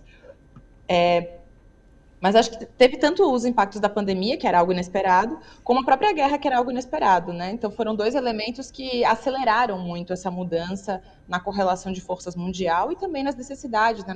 nas demandas dos distintos países, né? Aceleraram a crise econômica mundial. E isso, de alguma maneira, para a Venezuela, acabou sendo alguma forma, né, de sair aí das amarras, algumas amarras do bloqueio e se reposicionar no jogo geopolítico mundial. Agora, o que mais me impressionou lá na Venezuela, eu acho que é a forma como eles são parecidos com os brasileiros, né? A gente recebe tanta notícia ruim da Venezuela aqui no Brasil, pelo menos pelos meios de comunicação aí tradicionais, né? Pela internet e tal. E quando a gente está lá, a gente percebe que eles são muito parecidos conosco, com nós brasileiros, assim. É um povo alegre, um povo muito receptivo, um povo festeiro, que mesmo numa situação de crise, numa situação de dificuldade, as pessoas estão encontrando as formas de se reunir e de se apoiar, né? Então, eu acho que isso me impressionou muito. E também a forma como os venezuelanos encontram na organização coletiva as saídas para a crise. E eu acho que essa a mostra principal, né, a demonstração principal que eles estão dando hoje para o mundo, né, para a região. Por mais que passaram por uma dificuldade enorme, estão encontrando aí formas coletivas de sair dessa situação de crise. Uhum. E, Michele, para finalizar, eu queria que você comentasse um pouco agora também da relação do governo venezuelano com outros governos aqui da América Latina, né? A gente está tendo eleições agora, processo eleitoral vai ter na Colômbia, a gente teve algumas eleições importantes, Bolívia, Argentina. Queria que você comentasse um pouco sobre isso e um pouco também sobre a relação com o Brasil, que a gente mais ou menos sabe como é que é, mas se você pudesse comentar. Bom, a Venezuela está muito ligada na região, né? Inclusive, isso tem um vínculo com o que foi o processo do chavismo no país, né? Vale lembrar que foi o ex-presidente Hugo Chávez, junto na época, né, com Lula, com Kirchner e com outros governantes, com Rafael Correa no Equador, por exemplo, que fundaram uma série de organismos de articulação e de integração latino-americana, entre eles a Unasul. Mas também teve a ALBA. Então, a Venezuela nunca perdeu esse vínculo, esse olhar para a nossa região, né? Entendendo a região, o continente latino-americano, como um bloco que deveria trabalhar junto. Então, eles esperam, né? Certamente tem muita expectativa de que mais governos de caráter progressista, ou que pelo menos queiram dialogar mais com seus vizinhos, queiram trabalhar junto com seus vizinhos, estabelecer acordos comerciais, estabelecer uma relação diplomática de respeito. Quanto mais governos assim assumam a presidência nos países vizinhos, para a Venezuela melhor, né? Certamente eles estão esperando com muita ansiedade também, tanto pelo resultado na Colômbia, que pode, pela primeira vez na história do país, né, ter um governo de caráter progressista que chegue ali através das urnas nessas eleições, agora no dia 29, e também pelo Brasil, também pelo histórico da relação do Lula com a Venezuela, com os governos venezuelanos, mas também pela retomada de uma diplomacia de paz, né, de uma tradição que o Brasil sempre teve de uma diplomacia de paz, de ter uma boa relação com seus vizinhos, de pensar no desenvolvimento nacional vinculado a um desenvolvimento regional, né, com soberania, com cooperação. Então, teve também o governo do Chile, que, por mais que tenha críticas, né, ao governo do presidente Nicolás Maduro, está disposto a dialogar. Teve a situação na Bolívia, tem, enfim, a relação muito próxima com Cuba. Então, acho que a perspectiva para a América Latina, não só para a Venezuela, é de maior integração, né, da gente conseguir pensar num trabalho conjunto. E isso para um país que vem, né, e voltando à nossa pauta aqui do início da nossa conversa, para um país que vem num processo de recuperação econômica, né, que vem estabilizando a sua economia. E aí tem alguns dados que, inclusive, eu não comentei logo no início, assim, né, agora em março, a Venezuela aprovou um aumento de 1.700% no salário mínimo.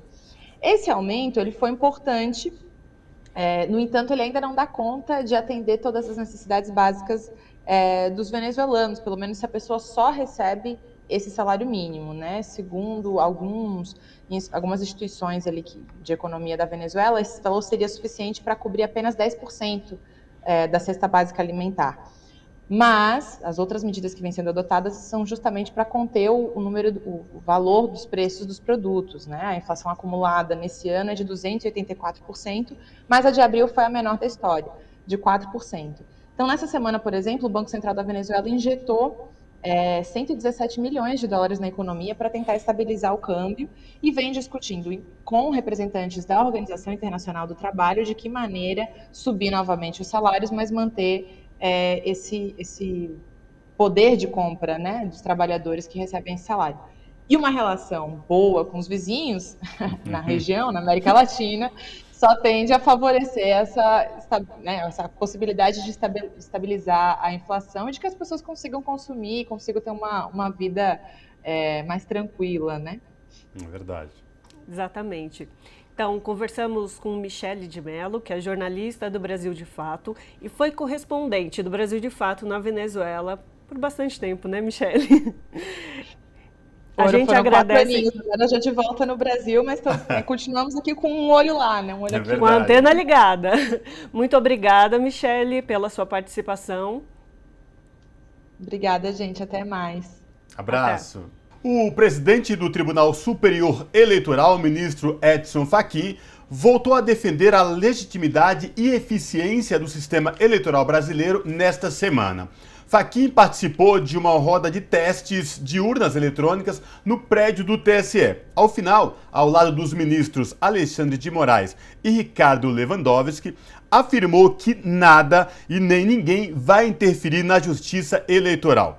Para analisar essa questão e a tensão envolvendo o governo Bolsonaro e o TSE, o Revista Brasil TVT conversa agora com Gabriela Araújo, que é advogada, professora universitária e coordenadora do grupo Prerrogativas. Boa noite, professora Gabriela Araújo. Prazer falar contigo, seja muito bem-vinda. Boa noite, o prazer é meu estar aqui mais uma vez com vocês. Obrigada pelo convite. Maravilha.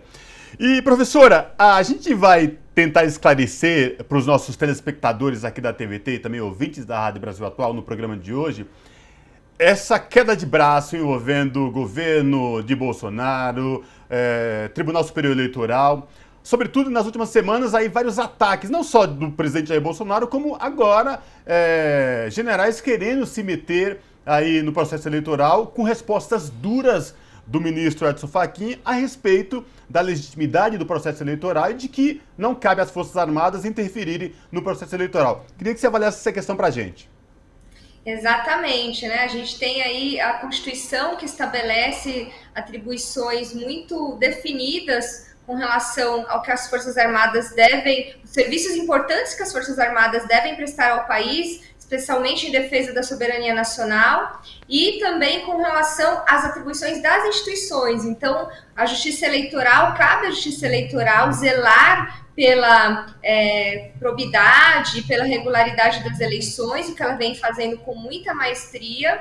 E quando a gente vê as Forças Armadas tentando exacerbar nas suas funções de defesa da soberania nacional, tentando intervir, né, nas atribuições de um outro poder, que é o Poder Judiciário, isso nos dá muita preocupação, né, porque a gente tem que sempre pensar no equilíbrio entre os poderes e também não podemos nos esquecer que há pouco tempo, né, há pouco mais de 30 anos, nós vivemos uma ditadura já, em que é uma ditadura militar no Brasil, justamente porque a gente observou no passado, e a gente tem que ficar sempre atento com relação a isso, a gente já observou no passado as Forças Armadas querendo invadir poderes, né, usurpar poderes das demais instituições. Então, espero que não seja o que está acontecendo agora, que tudo isso seja, na verdade, uma grande confusão. Eu, como sou uma pessoa muito otimista, estou com essa expectativa de que as coisas se equilibrem agora e os nossos ministros do TSE têm sido muito contundentes também nas suas falas, né, que a gente tem acompanhado. Uhum. E a gente, na verdade, tem muitas teorias da conspiração que são levantadas nesse momento, né, doutora? Sobre como a ABIN pode interferir nesse processo eleitoral, ou também a defesa cibernética do próprio Exército Brasileiro. Mas como que o STF e também o Tribunal Superior Eleitoral tem elementos para se defender de uma possível tentativa de ação aí do Exército brasileiro? Já existe, na verdade, até um inquérito, né, que está sob a relatoria do ministro Alexandre de Moraes, que está justamente investigando as milícias digitais. Então, qualquer tipo de tentativa de invasão ao sistema eleitoral, às urnas eletrônicas, isso pode, inclusive, vir a ser investigado pelo Supremo Tribunal Federal, mas, na verdade, eu acho que para que o STF, que para que a Justiça Eleitoral possam se movimentar diante de eventuais ameaças, o que a gente precisa urgentemente é da atuação do Ministério Público, né? Então, eu acho que o Ministério Público Federal, né, e até a Procuradoria Geral deveria ter uma atuação um pouco mais incisiva com relação a isso, porque a gente não pode se esquecer também que o Poder Judiciário ele não tem esse poder de sair atuando sem que seja provocado, né? Ele é um poder que ele age de acordo com as demandas, ele resolve conflitos, então alguém precisa acionar primeiramente o Supremo Tribunal Federal em caso de averiguação de condutas ilícitas, e esse alguém, neste caso em específico, deveria ser o Ministério Público Federal, né? Então, se há indícios de que agências ligadas ao Poder Executivo, né, de que setores das Forças Armadas, a gente não pode generalizar, não estamos falando das Forças Armadas como instituição, mas de alguns setores ou de algumas pessoas ligadas às Forças Armadas, estão agindo de forma a extrapolar seus poderes, nesse caso o Ministério Público tem o dever de investigar. E aí o Ministério Público acionando a Justiça, né, acionando, no caso, se for o caso, o Supremo Tribunal Federal, as medidas cabíveis poderão ser adotadas. Né?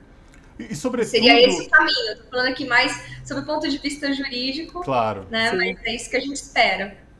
E, sobretudo, da legalidade quando bate nessa criação de narrativa da segurança das urnas eletrônicas. Mas o próprio governo é contraditório no que diz respeito a essa questão, porque ele foi eleito, enquanto não governo presidente da República, mas enquanto deputado federal, por anos, neste processo eleitoral que envolve urnas eletrônicas. E agora, do nada, essas narrativas de dizer que o sistema eleitoral, processo, não é seguro, que não tem como auditar, o que já foi comprovado e reprovado várias vezes, que isso tudo é falácia, que não tem nada de concreto no que diz respeito à auditoria dessas urnas, de como comprovar os votos, né, doutora? É verdade. Isso, na verdade, o que a gente percebe é a tentativa de criação sempre de um fato político que gere confusão na população, né, que gere dúvida, que gere alguma polarização. Então, quando a gente vê que as coisas não estão indo bem, né, a gente tem um presidente eleito que deveria estar cuidando do país. E aí, se ele não tem bons serviços para prestar contas, o que ele vai fazer? Vai criar um fato, né? E no caso, justo as urnas eletrônicas, que desde 96 a gente adotou esse sistema, nós temos diversas auditorias. A Justiça Eleitoral, inclusive, ela abre processos para que pessoas especialistas, né, peritos, participem assim, são 6 meses de auditoria. Eles convidam as pessoas a tentarem burlar o sistema, simular formas de invadir o sistema, e para poder aprimorar cada vez mais a segurança das urnas. E nesse histórico todo, nesses anos todos, nunca se provou que era possível. Foram, lógico, sempre quando a gente faz esse tipo de auditoria, que a Justiça Eleitoral faz esse tipo de auditoria, algumas falhas, algumas melhorias são implementadas para corrigir, mas nunca se conseguiu de fato invadir o sistema dessas urnas eletrônicas. Elas são muito modernas e elas de fato evitam fraudes e evitam o que a gente tinha quando eram as cédulas. Era aquela coisa de a pessoa enfia um papelzinho, evita mais as pessoas mexerem, né? O manuseio, a introdução e manuseio humano na contagem de células. Com a urna eletrônica a gente tem muito mais segurança, né? Então, eu não sei, é muito difícil de explicar por que né, o nosso presidente continua questionando, a não ser que seja para criar um fato político. Eu não tenho outra explicação. E também, nesse processo eleitoral, assim como em 2018, muito também a gente pode esperar de fake news, dos grupos de milícias digitais, como você bem já enunciou, de trabalhar junto à população com notícias mentirosas, com notícias falaciosas sobre os outros candidatos que estarão aí no pleito, tanto da presidência quanto dos poderes parlamentares. Então, queria também ouvir de você, doutora, um pouco sobre o que é cabível na situação da população mesmo, da sociedade civil, em relação a fake news ali durante o processo eleitoral? Que tipo de órgão ela pode procurar para se defender e defender a eleição desse tipo de elemento tão danoso para a nossa democracia? Bom, primeiro, uma pessoa que recebeu uma notícia que pareça muito estranha, né, que gere algum tipo de comoção, a primeira coisa deve buscar, isso é muito fácil de procurar na internet, tem vários sites que disponibilizam fatos ou boatos, né, a Justiça Eleitoral tem um mecanismo de consulta ali disponibilizando os boatos que saem durante as eleições, os próprios partidos disponibilizam esse tipo de informação, em veículos de imprensa, então sempre é importante verificar, né? Mas se mesmo assim se perceber que existem boatos, existem notícias falsas circulando nas redes, é possível denunciar diretamente ou pelo Ministério Público Eleitoral ou no juiz eleitoral. Se você tiver dificuldade de fazer a denúncia pela internet, dirija seu cartório eleitoral ou juiz eleitoral da sua cidade e pode fazer a denúncia que alguém vai ajudar, né? Porque difundir notícia falsa, calúnia, difamação sobre adversários ou sobre pessoas que estão sendo candidatas é crime, né? E especialmente se for contra mulheres ou contra pessoas com deficiência. Existe aí uma lei que foi promulgada no ano passado sobre violência política de gênero, que também protege essas minorias políticas mais específicas. E, professora, sobretudo na criação dessas narrativas em relação às eleições, à segurança, e você tocou nesse ponto de cortina de fumaça, a economia não vai bem, desemprego, óbvio, então vou tirar o foco disso e vamos falar, atacar o sistema eleitoral brasileiro.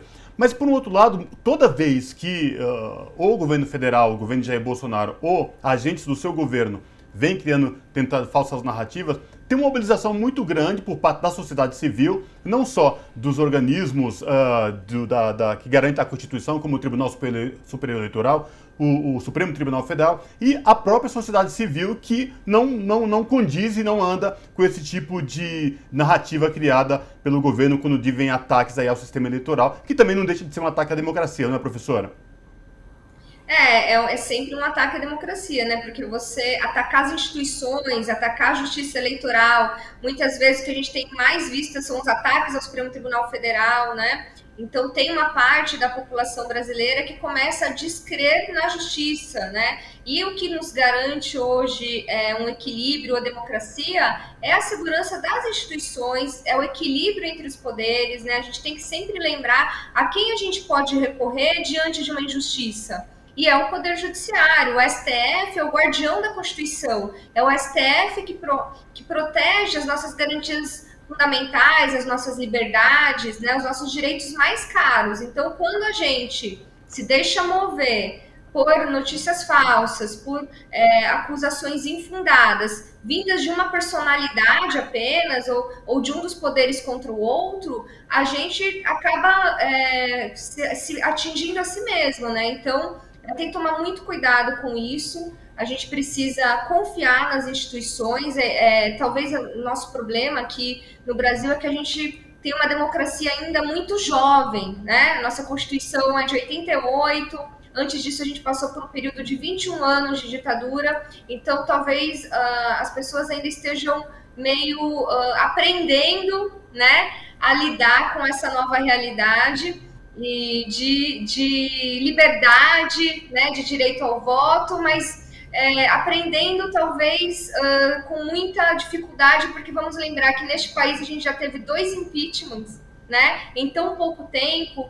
A gente já passou por tantos retrocessos, né, perdas de direitos trabalhistas, perdas de direitos previdenciários. O Congresso também não consegue lidar com questões importantes que a gente tem. Várias questões eles fogem do debate, né, sobre a questão, por exemplo, né, os direitos reprodutivos das mulheres nunca entram em pauta, e aí muitas vezes isso é resolvido no Poder Judiciário. A gente precisa do STF para resolver questões urgentes, porque o nosso Poder Legislativo aparentemente fica com medo. Então são várias questões estruturais que a gente ainda enfrenta, mas eu tenho muita fé de que vai dar certo.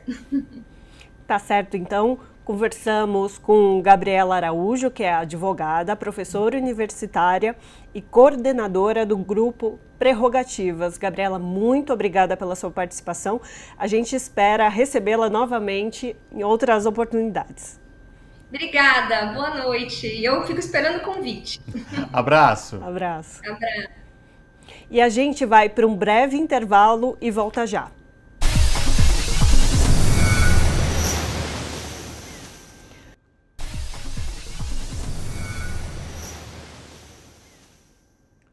De volta com revista Brasil TVT, aqui na TVT e também na Rádio Brasil Atual. Denúncias de crimes bárbaros cometidos por garimpeiros ilegais contra a população indígena Yanomami vêm se multiplicando nas últimas semanas. Lideranças divulgam casos de assassinatos, mortes, abuso sexual e indução de consumo de bebidas alcoólicas e ingestão de substâncias tóxicas como gasolina. Sobre esse assunto, nós conversamos agora com Manuela Carneiro da Cunha, que é professora, escritora e antropóloga. Olá, Manuela Carneiro, prazer falar contigo, seja muito bem-vinda. Prazer também. A gente falando sobre o que vem acontecendo nas últimas semanas, sobre esses atentados à população Yanomami. O que de fato está acontecendo e por que as autoridades até agora não tomam nenhuma providência para conter tudo isso? Bom, essa é uma pergunta mais importante, por que as autoridades não tomam providências, né? O que está acontecendo, né, a gente ouve várias versões, mas o que a gente sabe é que há uma violência tremenda que está assolando aquela região, né, assolando a terra Yanomami, que foi demarcada há 30 anos atrás, mas que já sofre agora uma das piores invasões de garimpeiros da sua história. Saber o que se passou não está fácil no detalhe. Eu queria lembrar que foi feita uma comissão mista, né, de deputados e senadores que foram a Roraima, que acho que estavam voltando hoje, e que pediram para entrarem na área Yanomami, e até onde eu sei, não sei se a coisa se modificou, o Ministério da Defesa não considerou, enfim, alegou que não tinha suficientes aeronaves para levá-los à área. Tudo isso dificulta muito saber exatamente o detalhe do que se sabe, mas é interessante e é triste ver os relatos, inclusive uns relatos que foram publicados na semana passada, de várias gerações de Yanomami, né, que foram entrevistados porque estavam na capital, né, em Boa Vista, para se tratar, e contaram que são várias gerações que foram impactadas pelo garimpo, né? Impactadas, por exemplo, através de fome, prostituição, não é? Enfim, tudo que está saindo nos jornais, mesmo que a gente não possa precisar os detalhes, a gente sabe que está acontecendo, e está acontecendo hoje de uma forma exacerbada. O ouro, nos últimos anos, subiu muito de preço. E cada vez que o ouro sobe de preço, há uma invasão de garimpeiros ilegais em terras indígenas. Isso no caso do Yanomami, essa é a segunda ou terceira maior invasão de garimpeiros da sua história. A primeira foi nos anos 80, né? E foi já extremamente mortífera.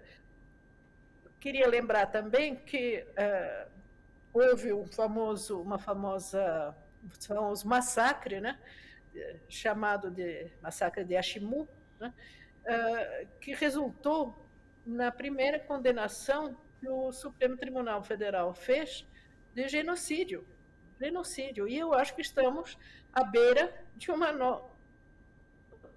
E isso está se está sendo visto, digamos, diante do imobilismo, né? E da falta de ação do governo, que tem o dever constitucional de proteger essas terras, né?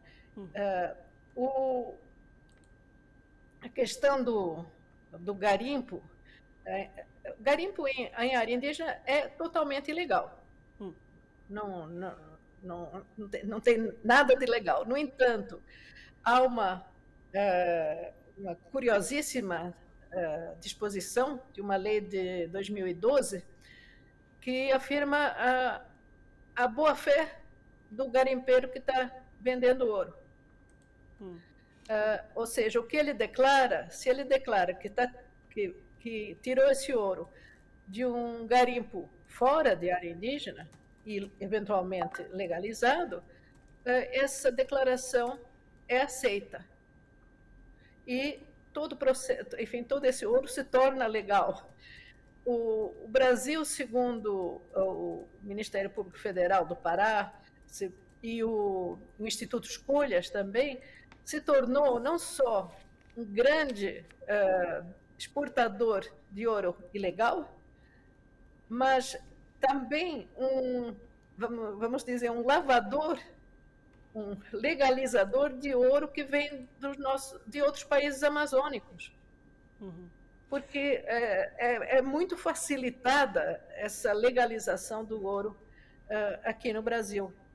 Então, há uma situação extremamente perigosa, quer dizer, não existe rastreabilidade desse ouro, né? Eu queria também dizer que não estamos mais numa época em que o garimpeiro é uma pessoa isolada. Certamente só vai para o garimpo quem precisa, né? Mas o garimpo, na realidade, é uma grande indústria hoje em dia. É uma enorme indústria, porque o maquinário hoje não é mais um maquinário acessível a um indivíduo sozinho. O maquinário é um maquinário muito caro, né? Precisa toda uma frota de aviões e helicópteros para abastecer esse garimpo. E nós sabemos que há várias cidades, como Itaituba, por exemplo, né, no Pará, e certamente também Boa Vista, né, que vivem do garimpo, e que são os grandes industriais do garimpo, porque realmente são organizações, né, e fortemente, digamos, com capitais muito significativos. Então, não se trata mais de um indivíduo isolado, tentando a sua sorte, tentando achar, emburrar, né? Ou seja, não emburrar, acho que, enfim, chegar a uma pepita de ouro, né? Que vai tirá-lo da miséria, não é mais isso. Né? E Manuela, eu gostaria de te perguntar sobre... Aconteceu no último mês de abril o acampamento Terra Livre, lá em Brasília, onde reuniu uma boa parte de representantes de população originária, população indígena. E no documento final desse agrupamento, desse encontro, a APIB publicou um documento falando sobre o atual governo, né? Que, na verdade, eles entendem o atual governo como uma política que tem uma política de morte, etnocêntrica, ecocídio e de genocídio nunca visto nos últimos 34 anos de democracia que a gente vive nesse nosso país contra os povos originários, contra a população indígena. Você entende que há um estímulo desse governo, direto ou indiretamente, para que ocorram violências, ataques contra essa população, como ocorreu agora com os Yanomamis? E tem muitos casos, inclusive, que acho que nem chegam a ser noticiados, porque estão tão nos rincões do nosso país, que não chega aos noticiários, né? Queria que você pudesse falar sobre isso. Você falou de atos, digamos, se diretamente ou indiretamente o governo está estimulando essa violência. Eu diria que tanto diretamente quanto indiretamente, por ação e por omissão. Por exemplo, o Senado, na semana passada, resolveu declarar que o linhão, que um linhão pode passar em terra indígena porque é de relevante interesse nacional, coisas sem ouvir as populações, né? Sem ouvir, em particular, o que tem a dizer o Amiri e a Troari, que quase foram dizimados, aliás, nos anos 70, e que tem agora um linhão que quer passar pelo seu território. Uhum. Inclusive então, acho que é uma aceleração muito grande, desculpe. Inclusive, Manuela, a PIB já se manifestou a esse respeito, com seus advogados especialistas, decretando que é inconstitucional esse linhão passado pelas terras indígenas, o que vai ainda prejudicar e levar mais violência às populações indígenas. Exatamente. Né? Exatamente. Quer dizer, as coisas só pioram e pioram num ritmo que a gente não conhecia. Basta ver essa questão do desmatamento, mais de 1.000 quilômetros quadrados no mês de abril, um mês de chuva. Na chuva não há um desmatamento dessa envergadura normalmente. Uma nova onda de ataques a direitos constitucionais dos povos tradicionais em geral. Né? Os quilombolas também estão sofrendo com isso, e os ribeirinhos e vários outros. Perfeito. Perfeito. Nós conversamos com Manuela Carneiro da Cunha, que é professora, escritora e antropóloga. A gente agradece muito a sua participação e espera falar com você próximas vezes, próximas oportunidades. Eu que agradeço também vocês me terem aqui. Abraço. Abraço. No último dia 7 de maio, o Partido dos Trabalhadores oficializou o nome do ex-presidente Luiz Inácio Lula da Silva como pré-candidato à presidência da República nas eleições deste ano. Nesta semana, a pesquisa Genial Quest, divulgada na quarta-feira, mostra o ex-presidente Lula com 46% das intenções de voto, seguido de Jair Bolsonaro com 29%. Para falar sobre esse cenário, a gente conversa agora com o Luiz Dutti, que é professor e foi ministro-chefe da Secretaria-Geral da Presidência da República durante o governo do presidente Lula. Boa noite, ministro Luiz Dutti. Prazer falar com o senhor. Seja muito bem-vindo. Boa noite. Eu que agradeço. Boa noite. Ministro, no último dia 7, o Partido dos Trabalhadores oficializou, né, o nome do ex-presidente Lula como pré-candidato do partido à presidência da República na chapa que tem Geraldo Alckmin. De lá para cá, esta semana foi muito movimentada, o presidente Lula viajou para Minas Gerais. O senhor pode falar para a gente desse atual cenário que se encontra aí com essas pesquisas também sinalizando estabilidade com o ex-presidente Lula na frente da corrida presidencial, ministro? Bem, posso sim. Como vocês sabem, né, tão bem ou melhor do que eu, como jornalista, mas na média das pesquisas há exatamente isso, uma estabilidade. A pré-candidatura do Lula na faixa de 45%, 46% de intenções de voto e o Jair Bolsonaro com entre 25% e 30%. Então, uma diferença grande. Em algumas pesquisas, a projeção daria vitória no primeiro turno para Lula, em outras não, mas, de qualquer forma, em todas elas, o total de votos dos demais pré-candidatos é muito próximo, um pouquinho superior ou um pouquinho inferior, à votação de Lula. Então, é um cenário bastante auspicioso, sobretudo se nós considerarmos que o principal adversário, Jair Bolsonaro, é o presidente, utiliza abertamente a máquina pública, né, tem diversos canais de comunicação vinculados a ele, politicamente, materialmente. Então, a perspectiva é muito favorável.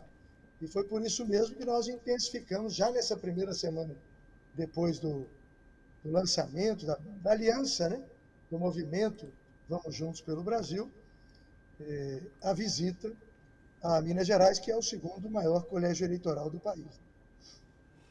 E Dulce, a gente pode dizer que há expectativas reais de que a eleição se resolva no primeiro turno, dados esses números dessa última pesquisa, porque somados todos os outros candidatos dão 44%. O ex-presidente Lula aparece com 46% das intenções de voto.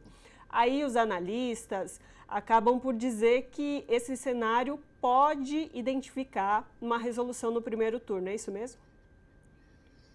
Nós estamos trabalhando com a perspectiva de lutar pela vitória, né? Criar uma ampla aliança de partidos, que foi lançada no dia 7, mas o movimento pretendido por nós vai além dos partidos, envolve personalidades as mais variadas da sociedade civil e pessoas também. Daqui a pouquinho eu queria fazer um comentário sobre a agenda em Minas, porque ela revelou um potencial de participação da juventude extraordinário, e não só os jovens de mais de 20 anos, mas adolescentes de 15, 16, 17, 18 anos, aos milhares nos atos populares das 3 cidades que o Lula visitou em Minas, né? Mas nós achamos que é preciso ser muito cauteloso com essa discussão de vencer no primeiro turno. Devemos trabalhar para vencer. Se for no primeiro turno, melhor, obviamente, né? Mas sem criar uma falsa expectativa que depois possa gerar uma decepção se não ganhar no primeiro turno. Até porque Lula ganhou 2 eleições presidenciais, todas 2 no segundo turno. E a presidenta Dilma também, né, no segundo turno. Então, não é isso que define, né, o caráter da vitória. E não podemos gerar essa expectativa, criar como se fosse fatal esse resultado, não, né? Se acontecer, se a sociedade brasileira entender, já que a eleição tem um forte caráter plebiscitário, de um lado, o neofascismo, o autoritarismo mais desbragado, a política do ódio, da exclusão social, da discriminação, de outro, uma aliança, né, de progressistas e democratas para recuperar a democracia plena e resgatar o muito que perdemos nesses governos posteriores ao golpe que derrubou a presidenta Dilma. Então, se a sociedade brasileira encarar dessa maneira, ótimo. Mas nós temos que trabalhar pensando que pode haver 2 turnos e isso não será nenhum demérito para a vitória tão desejada do presidente Lula. Ministro, no ato de lançamento da pré-candidatura, que oficializou a pré-candidatura do ex-presidente Lula aqui em São Paulo, lá no Center Norte, no último sábado, dia 7, muita gente, quem acompanhou pelas mídias sociais, percebeu a presença massiva de representantes da sociedade civil, de movimentos sociais, sindicais e diversos políticos, como o senhor bem falou. E o que chamou a atenção no discurso do ex-presidente Lula e também do próprio Geraldo Alckmin, que vai compor a chapa, falando da importância, defendendo acima de tudo a democracia brasileira, mas de amor, de solidariedade, geração de emprego e renda com qualidade, dignidade e colocar de novo o Brasil nos trilhos do desenvolvimento. Queria que o senhor falasse para a gente como é que está o ânimo, como é que está o pensamento do ex-presidente Lula de caminhar o Brasil. O senhor falou desta agenda em Minas Gerais com muitos jovens, né, muitos jovens aderindo ao projeto, né, do ex-presidente Lula. Como é que está a cabeça do ex-presidente Lula, ministro? Eu tenho sentido o Lula com um entusiasmo enorme, com um sentido de responsabilidade perante o país imenso também, né? Porque se trata de, como ele falou no discurso dele, de resgatar a soberania nacional no mundo e dentro do país de resgatar a soberania popular, que é o componente principal de uma democracia, né? E reconquistar as políticas públicas que foram destruídas, as instituições que foram desqualificadas, sucateadas, né, as estruturas do Estado.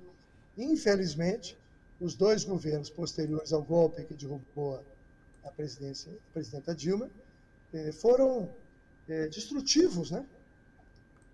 Não criaram nada, não deixaram nada de criativo e destruíram boa parte do que tinha sido criado durante os governos liderados pelo PT e destruíram também conquistas anteriores, do período de Juscelino Kubitschek, algumas até do período democrático de Getúlio Vargas.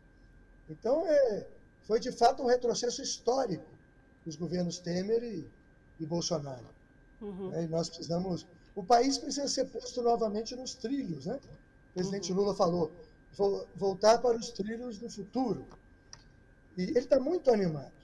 É impressionante. Ele já é um homem muito energizado, né? Assim, sanguíneo, com um entusiasmo tremendo. E aí, vocês me permitem falar um pouquinho da agenda em Minas, porque nas 3 cidades ele visitou Contagem, né? Belo Horizonte e Juiz de Fora. São 3 das 4 maiores cidades de Minas Gerais. Contagem é uma cidade industrial enorme, né? Tem 700 mil habitantes e cumpriu uma agenda muito interessante. Participou de uma manifestação de toda a sociedade organizada de Contagem, na qual, inclusive, houve a participação de lideranças empresariais. Um dos empresários que falou em nome do empresariado tem 6 mil empregados, portanto, é um empresário de uma certa importância, e falou dizendo por que o empresariado brasileiro deve votar em Lula, precisa votar em Lula, né? Assim como falaram lideranças dos trabalhadores também. Agora, nas 3 cidades nós tivemos atos temáticos muito importantes com a população negra, com os reitores das universidades do Brasil e federais do Brasil inteiro, em defesa da universidade pública, com artistas, os principais artistas, músicos, cantores, né, artistas plásticos, escritores de Minas Gerais, que se encontraram com Lula. Mas em todas as 3 cidades houve atos populares, massivos. Em Belo Horizonte, no maior centro de convenções do estado, tinha 7 mil pessoas dentro do espaço e 5 mil de fora, que não puderam entrar, não cabia. Né, participando. Ou seja, 12 mil pessoas, pelo menos, nos cálculos da Polícia Militar, né, que estavam ali. Muitos quadros de partido, de movimento social, muitos militantes, mas muita gente que não é militante de nada. Milhares de jovens que estão se incorporando à campanha Lula, que estão aderindo a esse sentimento de que é preciso unir os progressistas e os democratas de todos os matizes para derrotar o autoritarismo, para derrotar o neofascismo e fazer o país retomar o caminho da democracia e do desenvolvimento. Para mim foi uma coisa comovedora assim, a participação dos jovens. Para vocês terem uma ideia, em Juiz de Fora, eu estou responsável pela agenda na campanha do Lula. Em Juiz de Fora, nós tivemos que trocar na última hora o evento, que ia ser na quadra de uma escola de samba, que cabia 2 mil pessoas, que tinha 5 mil inscritos, e levamos para o maior ginásio esportivo da cidade, onde se disputam partidos da Superliga Nacional de Vôlei, ginásio imenso. E mesmo assim não coube. Ficou muita gente para fora, né? Num entusiasmo, numa participação assim enorme, que nós acreditamos que isso vai se repetir. E agora tem um intervalo na agenda do presidente Lula, que ele vai se casar, né? No dia 18? No dia 18, tem uns dias, está se preparando o casamento. Mas depois do dia 20 ele volta, vai ao Rio Grande do Sul, vai a Santa Catarina, e pelo que nós estamos percebendo, a expectativa lá é a mesma, né?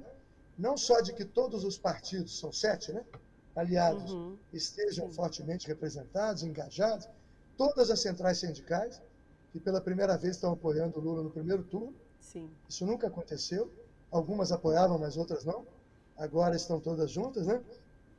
E mesmo no Sul, onde as pesquisas às vezes apontam uma disputa mais equilibrada, vamos dizer assim, né?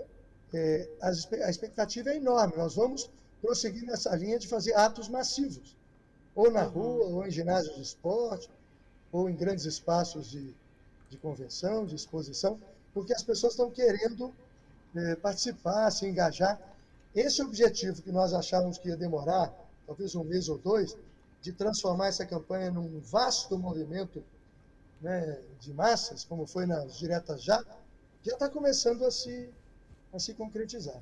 Ministro, e falando em representatividade, a gente teve, uns dias antes de ser oficializada a chapa para concorrer à eleição, o ex-presidente Lula esteve na capa da Time, que é uma das revistas estadunidenses mais importantes.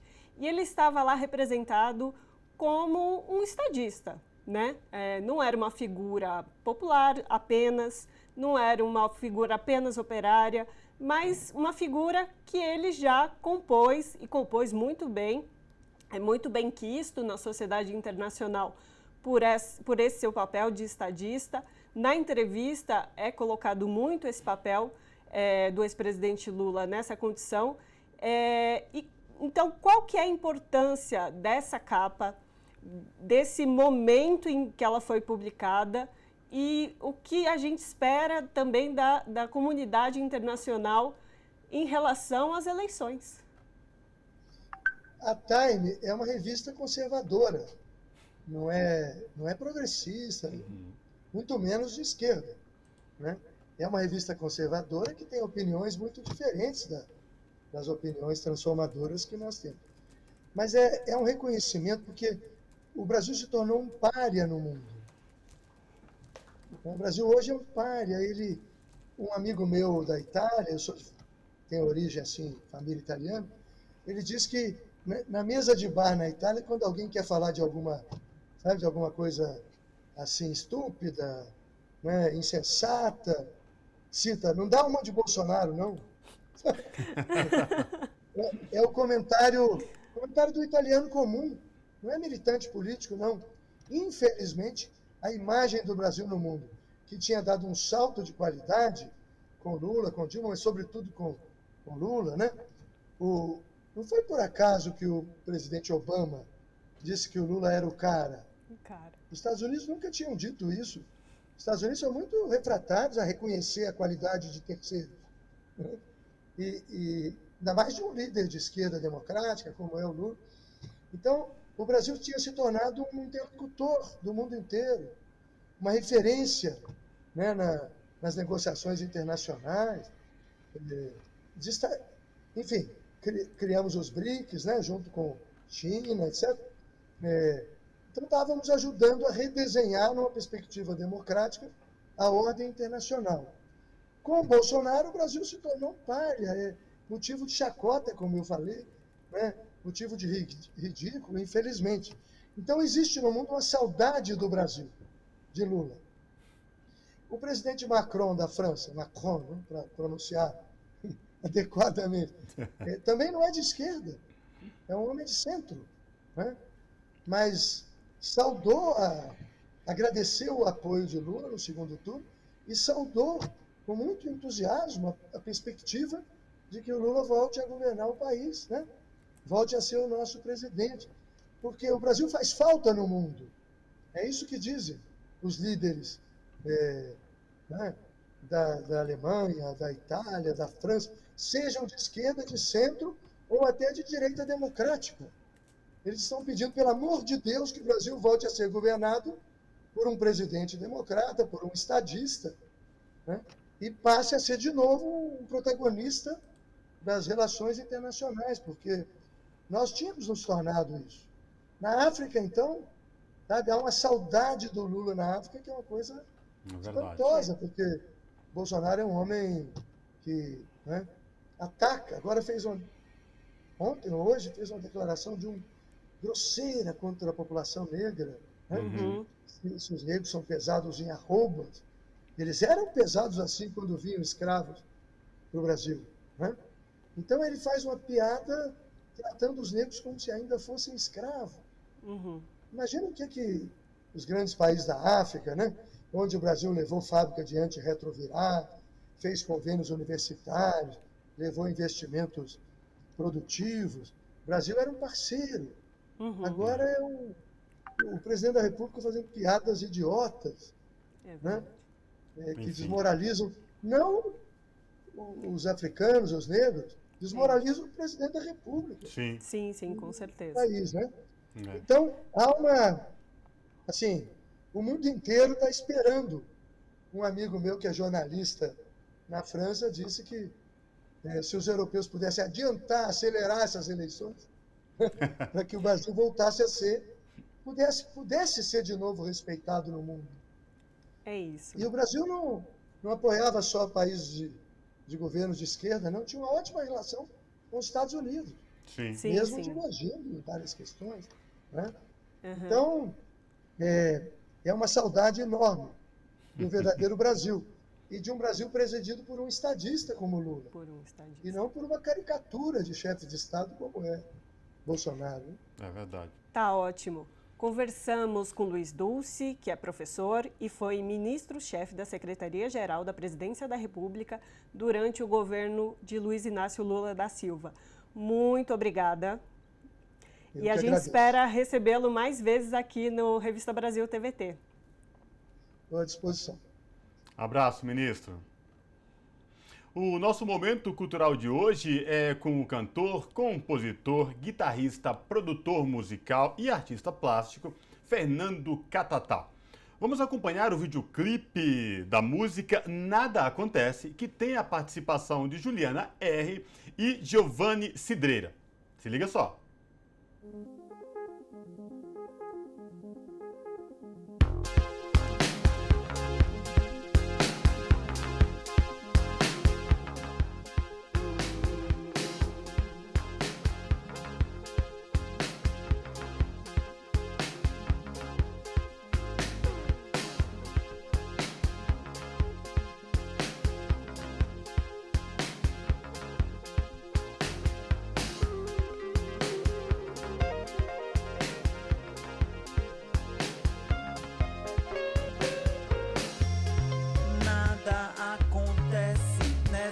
Cidade que grita cores violetas e azuis, paredes, acessórios que de nada servem, teus muros caem e ainda assim dividem no chão os restos.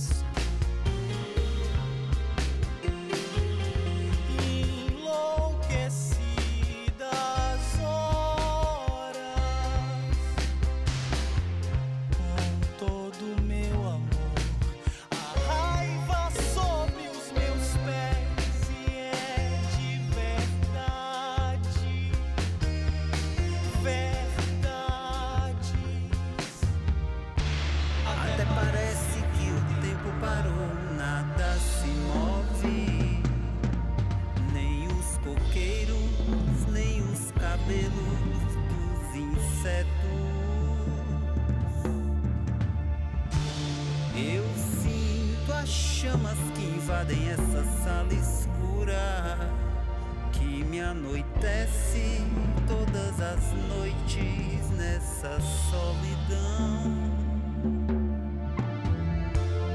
E o vento bate em meus cabelos, feito labaredas.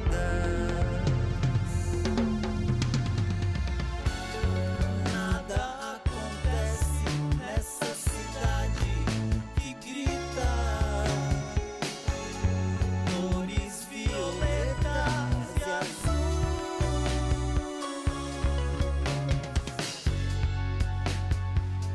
Hoje eu resolvi andar pela cidade com tantas certezas, mas nenhum lugar é mais incerto do que o que está aqui dentro. Nenhum lugar. Olho para as pessoas, luto contra o tempo, aquele tempo que não vai voltar. Nada acontece. Eu sigo em frente, na minha mente, já que eu não consigo me alcançar, eu vou.